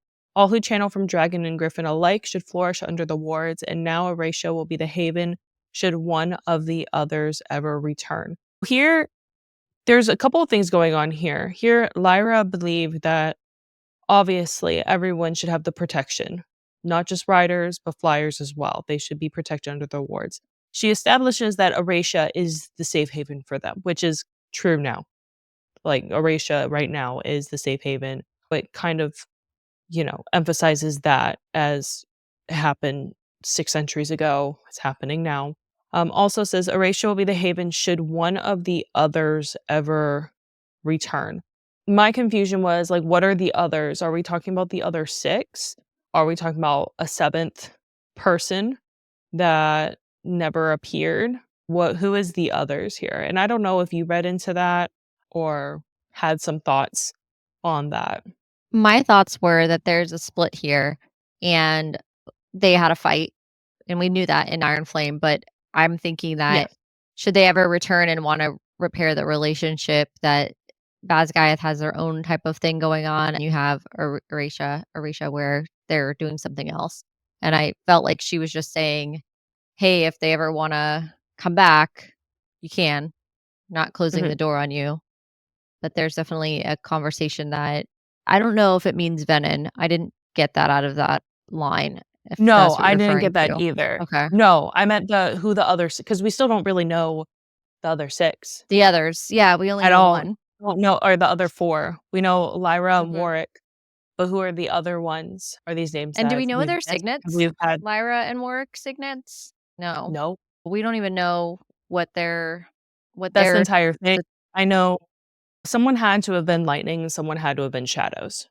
We don't know which of the 6 were, but what are the other 4 signets that would have composed of the initial 6? Yep, we don't know yet. And this was from her journal and translated by Jasenia. That's another important thing, is that this isn't something that was common knowledge either, because nobody had her journal records. This was information that only would have come out more recently. And in this case, we don't even know if anyone knows this information yet at the time of the writing of this. Maybe because it's way after what occurred. But best part about this one is it opens with Riddick. This chapter opens with, I want to be on the quest squad. So right The out of the quest gate. squad? Yeah. He's So just right out of the arguing, they're going to commit treason, and it's like, "I wanna be on part of this quest squad." Yes, he just, like, is all excited, and she's like, "There's no such thing as a quest squad, like, that's not the name of this. What are you talking about? There's no quest squad." Like, Violet's trying to, like, it's not, there's nothing going on. Rhiannon is like, "There's no quest squad, like, quit asking to be part of it. No, this doesn't But he exist." keeps saying it. He keeps saying it. It's like, "You're Yeah. not gonna make fetch happen," but he's like, "Well, we're a quest squad." Like, because he keeps Mhm. repeating it. At this point, they're waiting. It's the opening scene, and you're figuring out that they're all on a mission here, and it's midnight. All of them are about to go on this mission. They've got Bodhi, Quinn, and Marin. Marin is brought to test if their plan works, which you're going to figure out later. Marin, of course, is a flyer. They're trying to find out what's going on with this situation. She is left in the dark as to what her role is, and there's Violet says to her that this is basically to protect her. She's like, you don't need to know all this. It's better if you don't know everything. It kind of helps you out. They're walking to the infirmary. Dyer, who was part of Iron Flame, who was one of the infantry on their mission in Iron Flame, owes Violet basically for making sure that they didn't all die with the dragon situation, is like helps her out in this situation and drugs the healers to knock him out so that they can go talk to Sawyer and basically get him out and convince him to go do this crazy mission. The whole group walks to Sawyer's Bay and basically asks them to join in on their plan. And they tell Sawyer, like, Mir found a way involves altering the material rune is tempered into without destroying it. And he replies, I can't think of a single rock or earth wielder in our history. Well, we do know that there's a earth wielder. But here's kind of a hint. We know Rebecca Do we Yarros does think these that Easter eggs. this means wait a minute. Wait a minute. Do we think this means Imogen's Signet's one of the first 6? Could be. Definitely could be. Her second Because we don't Signet. know her second signet. Definitely could be because clearly 'Cause she's the they Earth occur. wielder, Yeah. which we find out And I later. love how Sorry, had a Rebecca moment. Yarros, Keep going. no, you're good. She drops, like, random signets. You see them later on, like the Garrick with the distance wielding. She dropped that tidbit of information, Iron Flame, which, I mean, Garrick's signet could very well be being able Yeah, to distance wield, crazy huge. powerful. But Violet emphasizes the Wardstone is mostly iron because Sawyer is a metallurgist, he would be the most qualified individual because most of the other metallurgists are all on the front line. So he is the one that they need to go to. Most importantly, he's on the squad and he's been feeling down because he's missing a whole leg. They include him because they need him. And he's been really in his feelings, not really understanding like who his identity is, if he wants to be a writer. And Riddick basically was like, listen, I love you, but you're gonna put this uniform on and you're gonna get your ass up and we're gonna go on this quest. Because they need him. Quest, what? And I love that. Like Riddick's like, listen, like we're brothers. And I know you're going through some shit. It sucks. You lost a leg. But get your ass You up. can still wield. You're still Yeah. a writer. They move across campus. Sawyer has his crutches and they're kind of at a slower pace. And Marin says, like, Xaden should probably help us out. And Taryn states he's out of range and he will not be your problem tonight. This is where Taryn always withholds information. He's not saying you're not going to have any problems tonight. He's saying Xaden won't be your problem tonight. Other people will be your problem tonight because Yeah. we know Brennan and Mira are waiting for them, essentially. So, yeah, the Oration dragons know clearly what's going to happen. Yeah, and So, naturally, Tyrion's just like, well, she doesn't need to know that. I'm just not going to say anything. I'll just let it play out how it's going to play out. information's always on a need to know with Taryn, and that's kind of frustrating. I would be frustrated with Violet. It's like, you warned me. He's like, yeah, you didn't need to know that information. It's fine. You're fine. I Everything's fine. the theory too that suggests that the reason Tyrion says like his whole lineage all the time is because Yes, I saw that. yeah, Rebecca Yarros said in one of her tour stops, there was a question that was asked actually by Fantasy Fan Girls who amazing and interviewed her. And it was really cool that I saw on footage online. But they asked her a question about and the naming of the dragons and the significance, etc. And she said, well, the writers give the dragon's name at the podium, you know, the day of that this occurs. And they're like, what do you mean? And they're like, well, the writer says the name. The dragon doesn't say their name. The writer says the name, implying that the writers could know of alternate names for their dragons and that there could be names that imply we don't know the true age of the dragons and that we don't know the true histories of them. What all this means in the Right. end, we don't have a whole lot of information for, but there were some that thought because Taryn lists his lineage all the time that maybe it's not his lineage and maybe he's significantly older than he's saying, and that's why he's kind of done with Violet at that point where he's like, if she falls, I'm over it kind of thing because we have an idea of how old he is, but we don't know necessarily what all the facts are.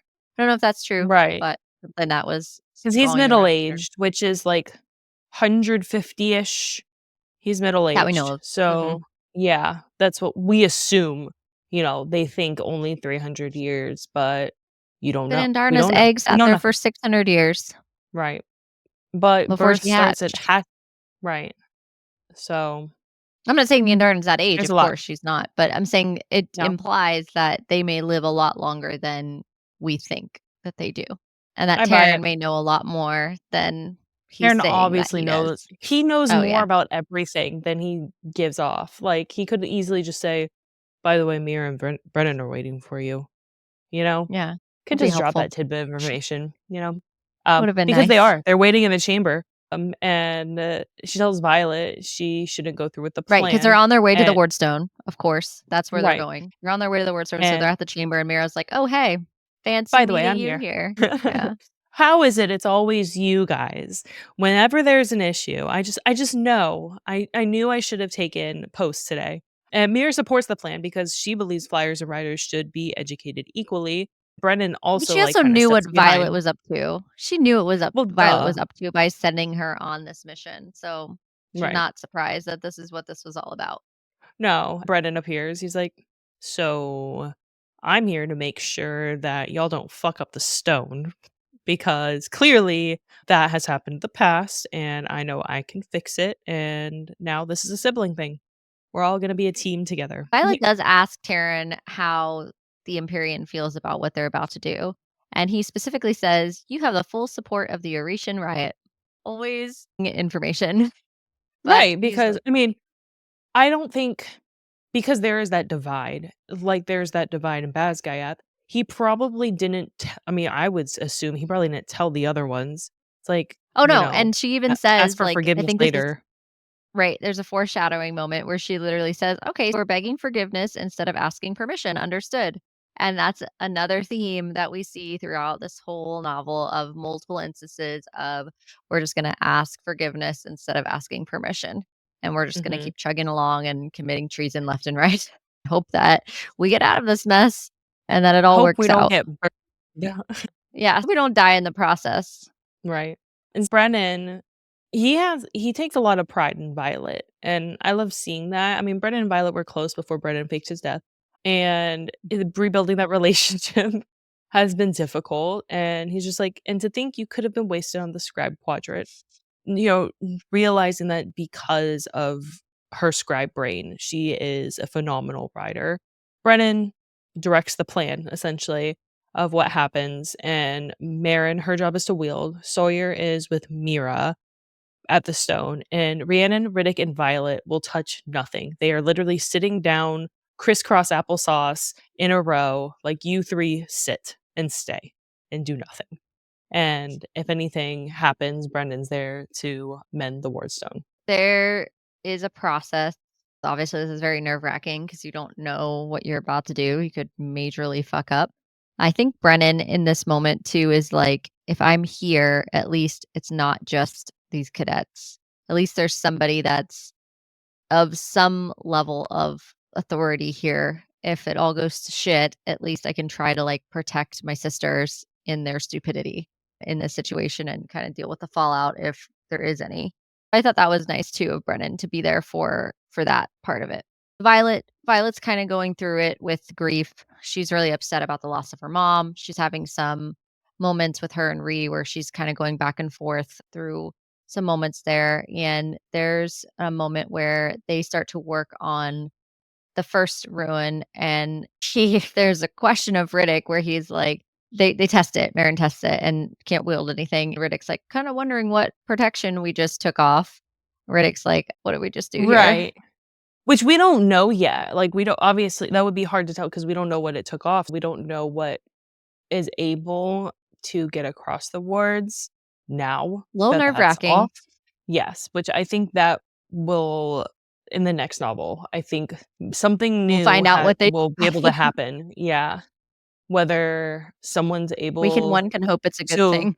right, to wield behind the wards, because we know that Xaden can wield behind the wards, but who knows, like, what other extent, what other what can come through the wards now? Are there new creatures? Who knows? We don't know. We know very little We of the don't. series. Sawyer starts working on the second rune, and melted iron starts coming out. Brennan screams for Riddick to wield. Riddick freezes the iron in place and goes back. Marin tests it again, and she can wield, but the wards are still intact. Mission success. This is a good thing. And they go check on Barlow to make sure that he's still contained. Again, Because that's the ultimate test. verifying that the wards are still in place. The next morning, battle brief. The squad, so there's a lot of emphasis on protecting Kai at all angles and at all costs. Who's Kai? Did I miss who the Right? fuck Kai is? Who's Kai? I was like, this has to be Kai, a I flyer. recall, yeah, but I think Kai was one of the ones that was another side character. Again, this book is like this where you Right, have but like why all these protect him at all randos. costs? Is he important? Because he didn't seem important in Onyx Storm at all, besides this moment. Is he going to be important in the next novel? Because there's just such an emphasis of protect him at all angles. Protect Kai. Who's Kai? He doesn't even go here. I don't. Oh, Mean Girls. Mean Such a good reference. Yes. Cat takes her Yeah, it's a seat weird way to late. say it. Yeah, it is weird. It's a weird way to Right. say it. That But it's battle brief. Cat takes her seat late, informing the squad that the treaty was signed at 8 a.m., which is what Violet's plan was, is to tell Cat what happens. Cat can tell Queen Mariah about what Violet did. So 8 a.m., treaty is signed, which means they are all parted. Kat clearly loves utilizing her powers as she magnifies the emotions of a second-year student who is missing a pen and literally just explodes on the person next to him because, "Bro, it's stealing my fucking pen." Which, like flipping out. valid. If you are a person like, I'm very particular about my pens, and I get really mad when people take them and don't give them back. Like, I'm very picky about pens. Oh wow, this So is news. Okay, yeah, did not it know that has to be about you. the Sharpie gel pen. Yep. So, Okay, this is important information to know. listen, I have my stuff. So, Oh, battle brief will be led by Professor Devera and now Professor Keandra. She is a flyer professor. And Devera discusses the structure of the wings, emphasizing they will stay intact and Dane will stay that fourth wing's wing leader, which Violet's like, "Oh, thank God." Which for a long time you would never think Violet would be like, "Oh, thank Jesus, Dane's going to be the wing leader." But here we are. right. Character growth. Lots of change. Lots of change. Colonel Atos marches into Battle Wave charging Violet with high treason. And that's how we Of end course. chapter 7. Chapter 8 begins with an epigraph. And the reason, by the way, that we didn't touch more on what happened just now with Colonel Atos is because chapter 8 is going to get into it right now. Chapter 8, the epigraph at the top is from Major Aurora Lee's journal to Appeasing the Gods, 2nd edition. It says, while many preach loyalty to Hedian above all others, especially in Chaldeer province, I find that favoring Zenal has universal appeal. Everyone wants wisdom, but needs luck. Which makes sense. I mean, you need luck to survive. So, but this is going to be Right. So important. the last sentence of this says specifically, everyone wants wisdom but needs luck. What it's referring to here is that each of these gods represents one or the other. There's a nod to gods again. We see this parallel of why these gods are important is foreshadowing that we're going to get more of them and that they weren't just these little references here and there throughout the first two novels where you had Taryn referencing puny gods. You have Violet cursing certain gods or praying to Dune in these huge moments, or thanking Amari and all these different gods. And you're starting to see more information about them as we get into this book. Again, foreshadowing how much more we're going to know about them. It opens with Colonel Atos and Dane standing up and saying, "Dad." And this part broke my heart. I know. Atos says to Dane, "I have no son." And remember that Dane probably hasn't really seen his dad in person since he left for Oration and came back. Now, this is post-battle. All of this has gone down. Much change has happened. And his father's saying to him, "I have no son." There's a pretty devastating moment in the book where Dane has a gasp and hurt flashes across his face. He fixes his features right away, but Violet catches it, of course, and sees this moment for what it is. And it was very clearly heartbreaking for Dane. And Right. Atos is just like has no feelings whatsoever. Because If you remember Atos in Fourth Wing, very different person than who we have now. He was very kind to Violet. It showed like the relationship that him and Dane had because there's no reference to Dane having a mom. We don't really know what happened there. That might come into play later on. But they had a pretty good relationship, pretty strong relationship. And since Dane chose Aration over Basgaiath, essentially choosing Violet, choosing truth over what he thinks What he should chose. happen. Yeah, basically, in Atos's eyes, Dane chose Aration over him, dad, the dad. He feels betrayed, but Well, and he can no I don't know. longer control his son and his son's signet either. Right. There's a lot of theories. I have a lot of theories on Atos, and we'll get into them when they come up across in the chapters. Violet says to Atos that she's only going to speak to the Cenarium who are already gathered. She knows this because of what just happened at 8 a.m. because Kat just told her. And Atos presents grudgingly, of course, is like, fine, I'll bring you down there, no problem. And brings Violet to the Cenarium. And there's this moment where the Duke of Caldera, it literally tells Atos because he keeps barking like the whole time. He keeps talking shit like the whole time about Violet. And he's just like, you need to just like remove yourself if you can't be silent, Atos. Dumbing, like belittling him down and being like, hey, just so you are not, we don't care what He's rank just you a are here. general. Yeah, he's just a general. You're not a royal bloodline. You are nothing in the Cenarium at all. Like Reminder. you can't know your place, sir. Yeah, I died. I was grateful because he had just like embarrassed Violet's bad in front of everyone at Battle Brief, pulls her out, says all this stuff, and 2 seconds later he's in the next room and they're like, yeah, can you just shut the fuck up because nobody cares what you have to say, Atos. Like, shut up. No one wants to hear Right. from you. Thanks much. And he's like stewing, furious. Mm. I'm like sitting here reading it, loving it, smiling to myself as I'm reading my book. My husband's like, what the heck's going on over there? I'm like, mind your business. Mind your business. Like, doing my thing here.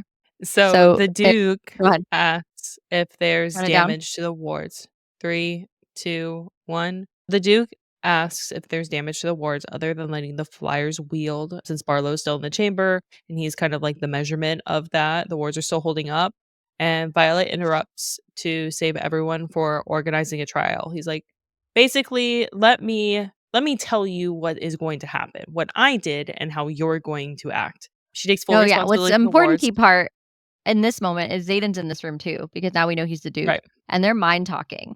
And he's like, yeah, we're just not going to be subtle, are we? We're just going Nope. to go we're just going to go for it. She's like, no time for subtlety here. Nope, they don't. And he had her lightning patch. Essentially, when they were in the previous chapter, when they were in the chamber for the Wardstone, she cut off her lightning patch. It was basically a tell of who did it, Who did it? Violet. Hmm.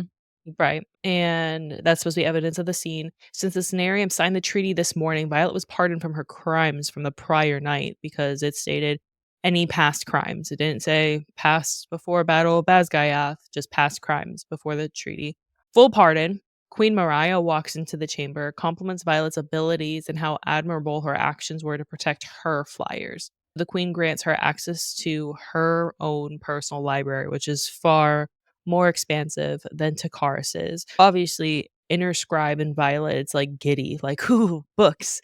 And Justinia is gonna, go crazy for them A as field well day. because, right. So, yeah, she is dismissed because there's nothing that's gonna happen to her. She's pardoned.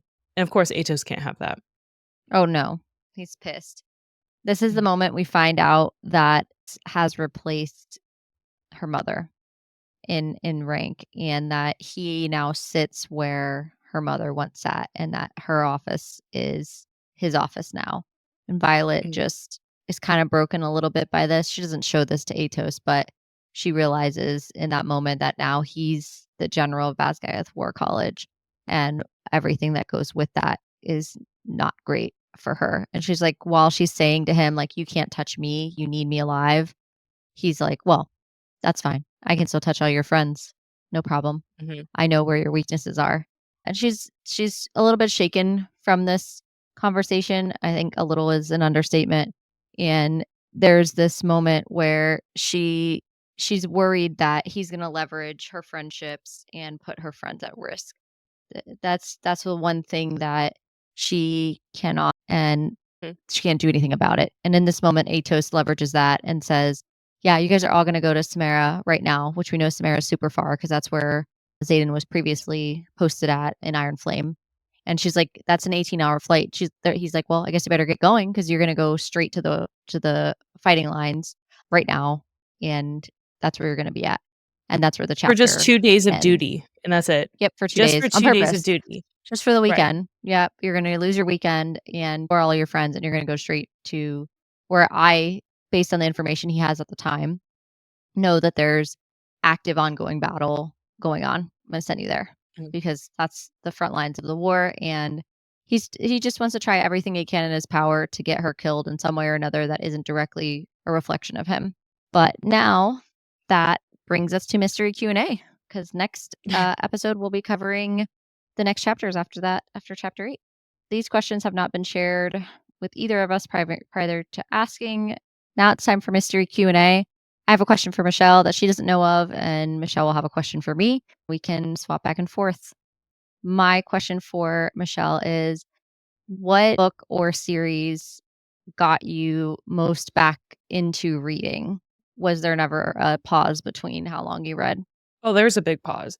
When I was in my late teens, I went through the Mortal Instruments series.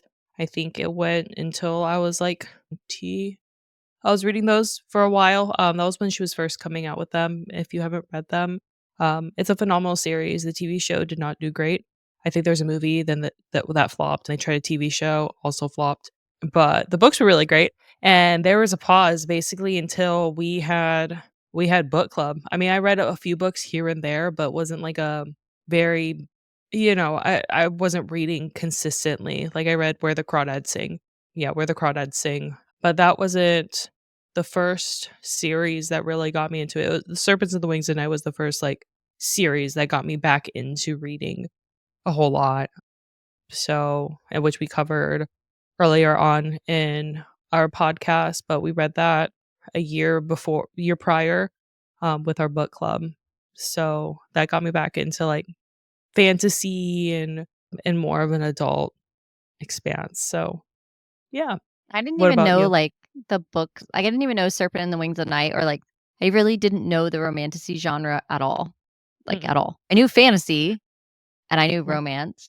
I really didn't, and obviously I've talked about Twilight and Harry Potter many times on this show itself, but I agree. I didn't really understand the tip of the iceberg I was getting myself into with romantasy until I guess it'd probably be at least like probably 2 years ago now of when I started the same thing. It led to a whole lot more books after that. And I was started binging ACOTAR. Now I was like, okay, this is in the same genre and everyone's read ACOTAR. Now I need to go down this rabbit hole, which obviously both of us, you can see behind us if you're Right, watching, both have the full right. ACOTAR series behind us. Which I Um, was Definitely I do was really both. actually hesitant to Me because too. my understanding of Super. fairies was or fae was very different. The Yes. fairies I knew were like Timmy Turner, Fairy Odd Parents, not Oh boy. Rhysand. Yeah. So I was actually very hesitant and then binged all of ACOTAR, and it took me a little bit to get into because you, like, plopped Crescent City in my hands, and I was like, "That is in a dictionary, with how thick that is." I loved Crescent But City though. I really did. I still haven't Well, gotten back into justice for Crescent Crescent City, but City. There's so many people who were like, "It's the worst of the 3." I'm like, "Justice for Crescent City, okay? Justice for I'm Crescent enjoying City." the Throne of Glass series. I'm in the 3rd book now, Heir of Fire. I'm actually enjoying I that. wish I had For known some Throne people of Glass was Ya. I didn't know that Mhm. going in. I came from Right. ACOTAR expecting a level of spice, and then I didn't do enough of my own due diligence to understand that Throne of Glass was Ya, and so I had expectations of, like I thought the characters would be smarter, and she was much younger, and it And just she's 18. threw me for a loop at first. Yeah. But she acts like that, and so which is fine. I guess that's kinda my only I wish that there Yeah. were more books that started with female leads that were older, Can we which have is our why I liked 30-year-old? Quicksilver more. Yeah, because Quicksilver, Sarah Spain is 24. At least it opens with her, who's a little bit older than the vast majority of like Feyre's and even Violet's. Like they're all under 24. They're all younger than that. Mhm. Excited Which about is trying why to we kind of some of love her. 6 Scorch Roses because Oh, that's why we our definitely 6 Scorch Roses yeah, for sure. because she's She's in 30. her 30s. Mhm. Yeah, we definitely need more. I mean, we can have centuries old Fae, but can we at least get, one more decade on our FMCs? That'd be great. Yeah. Can we get 32? Would it hurt anybody? I don't think Ye so. Okay, my question for you is a little less booky. It's if you could eat one food with variations of that food for the rest of your life, what would it be? Food One with food. variants of that food. Like with other things, or that's the No, only like, food? if Because you you'd had be you dead. You have can't, to like, have e just the eat one food. Okay, logistics. thing. If one food, you can't for example, like chicken Oh, I'm just gonna go with tacos, pick potatoes. a bunch of different variations of that food. Yeah, but you can make, like, bread out of potatoes if you really try. You can make, like, fries out of potatoes. You can make Okay. potatoes, mashed potatoes. You can make, like, a million things from potatoes, and they're great side Gnocchi? dishes. Yeah, Yeah, okay, you can make lots of things from fair. potatoes. So, if I had You to don't pick sing a side item that I would have to have forever, some version of potato, I guess, forever. Like, there's a lot of versions and okay, varieties of potatoes. You can get the okay, shredded, like, hash brown ones that are they make, like, pancakes out of. I mean, there's a lot of things you can do with potatoes, just saying. There's a lot of different types of potatoes. Most people don't know this. There's a lot of types of potatoes out there. you Expand got your your horizons Idaho, with you got your potatoes. red, you The reds are good. The reds are good. you Alright, went what about you? very Answer the it how you way thought I was you supposed to answer it. right, I was like You're you like, went "Chicken very, tacos." I'm like, like, "Okay, "No." I know that I need to survive on one item for the rest of my life. How am I going to do this?" Like, you went into, like, survival instinct mode, which is, Yeah. like, how your brain works. That's funny. I was like, "Sushi, I can make variations of sushi." Like, that's what I was thinking. No. I'm like, "I need something nutrient dense." I was like, "Well, if it's just a side, then we could have fun with this. I guess potatoes." Fair enough, okay. But, yeah, mine's sushi. Sushi's my favorite food, so and you can vary I it, did not know that. making Yeah, yeah. I love sushi. How many do you have, like, a favorite Orlando sushi spot? Because there's some really good ones, and, like, I have a couple top 2 even got to try yet. Because we need to go then I and mean, report back. if it's very, like, I want something quick and easy, be like bento, but bento is, like, very chain. It's like I don't wanna say, You like, been the to Sushi McDonald's of Lola? sushi, like I have No, not it's not, been to Sushi and Sushi Lola. Lola's good. There's another Okay, one that's really new too that I'll send it to you after this, but there's a bunch, and folks out there, if you have a favorite sushi spot mhm. anywhere in the world that you think we should check out, tell us because we'd always want to. Alright, before we wrap up, let's talk about what's coming up next in Book Club After Dark. Next week, we're going to dive into chapters 9 through 18. Breakdown of Onyx Storm. We'll continue our full breakdown that we've been recapping and also throw in our random things that we found, spoilers, including theories, fan theories, things that are out there. There's actually a couple influencers that I definitely want to shout out in next week's episode because we're going to get closer to diving into some more of those bigger theories that I think are going to be super interesting and relevant and would love your viewpoint on those as well. Hit that subscribe button to hear more exciting news about our book talk, and we're looking forward to continuing to dissect Onyx Storm with you. And don't forget, we want to hear from you. If you have thoughts on Onyx Storm or suggestions for future reads, drop a comment below or message us on one of our social media platforms at Book Club. Show us your fan art, theories, or anything bookish you'd like to share. You can also visit our website, booklerdark.co, to stay up to date on our cozy content and check out our merch. We just did an awesome rebrand, which I am really, really excited how that came out. I love it. Mhm. And we'll have some new merch that's going to be dropping really soon that has our new Stay branding on tuned. it. Check it out. Yeah. Yeah. That's all for tonight. Sleep tight, night owls. Until next time, happy reading.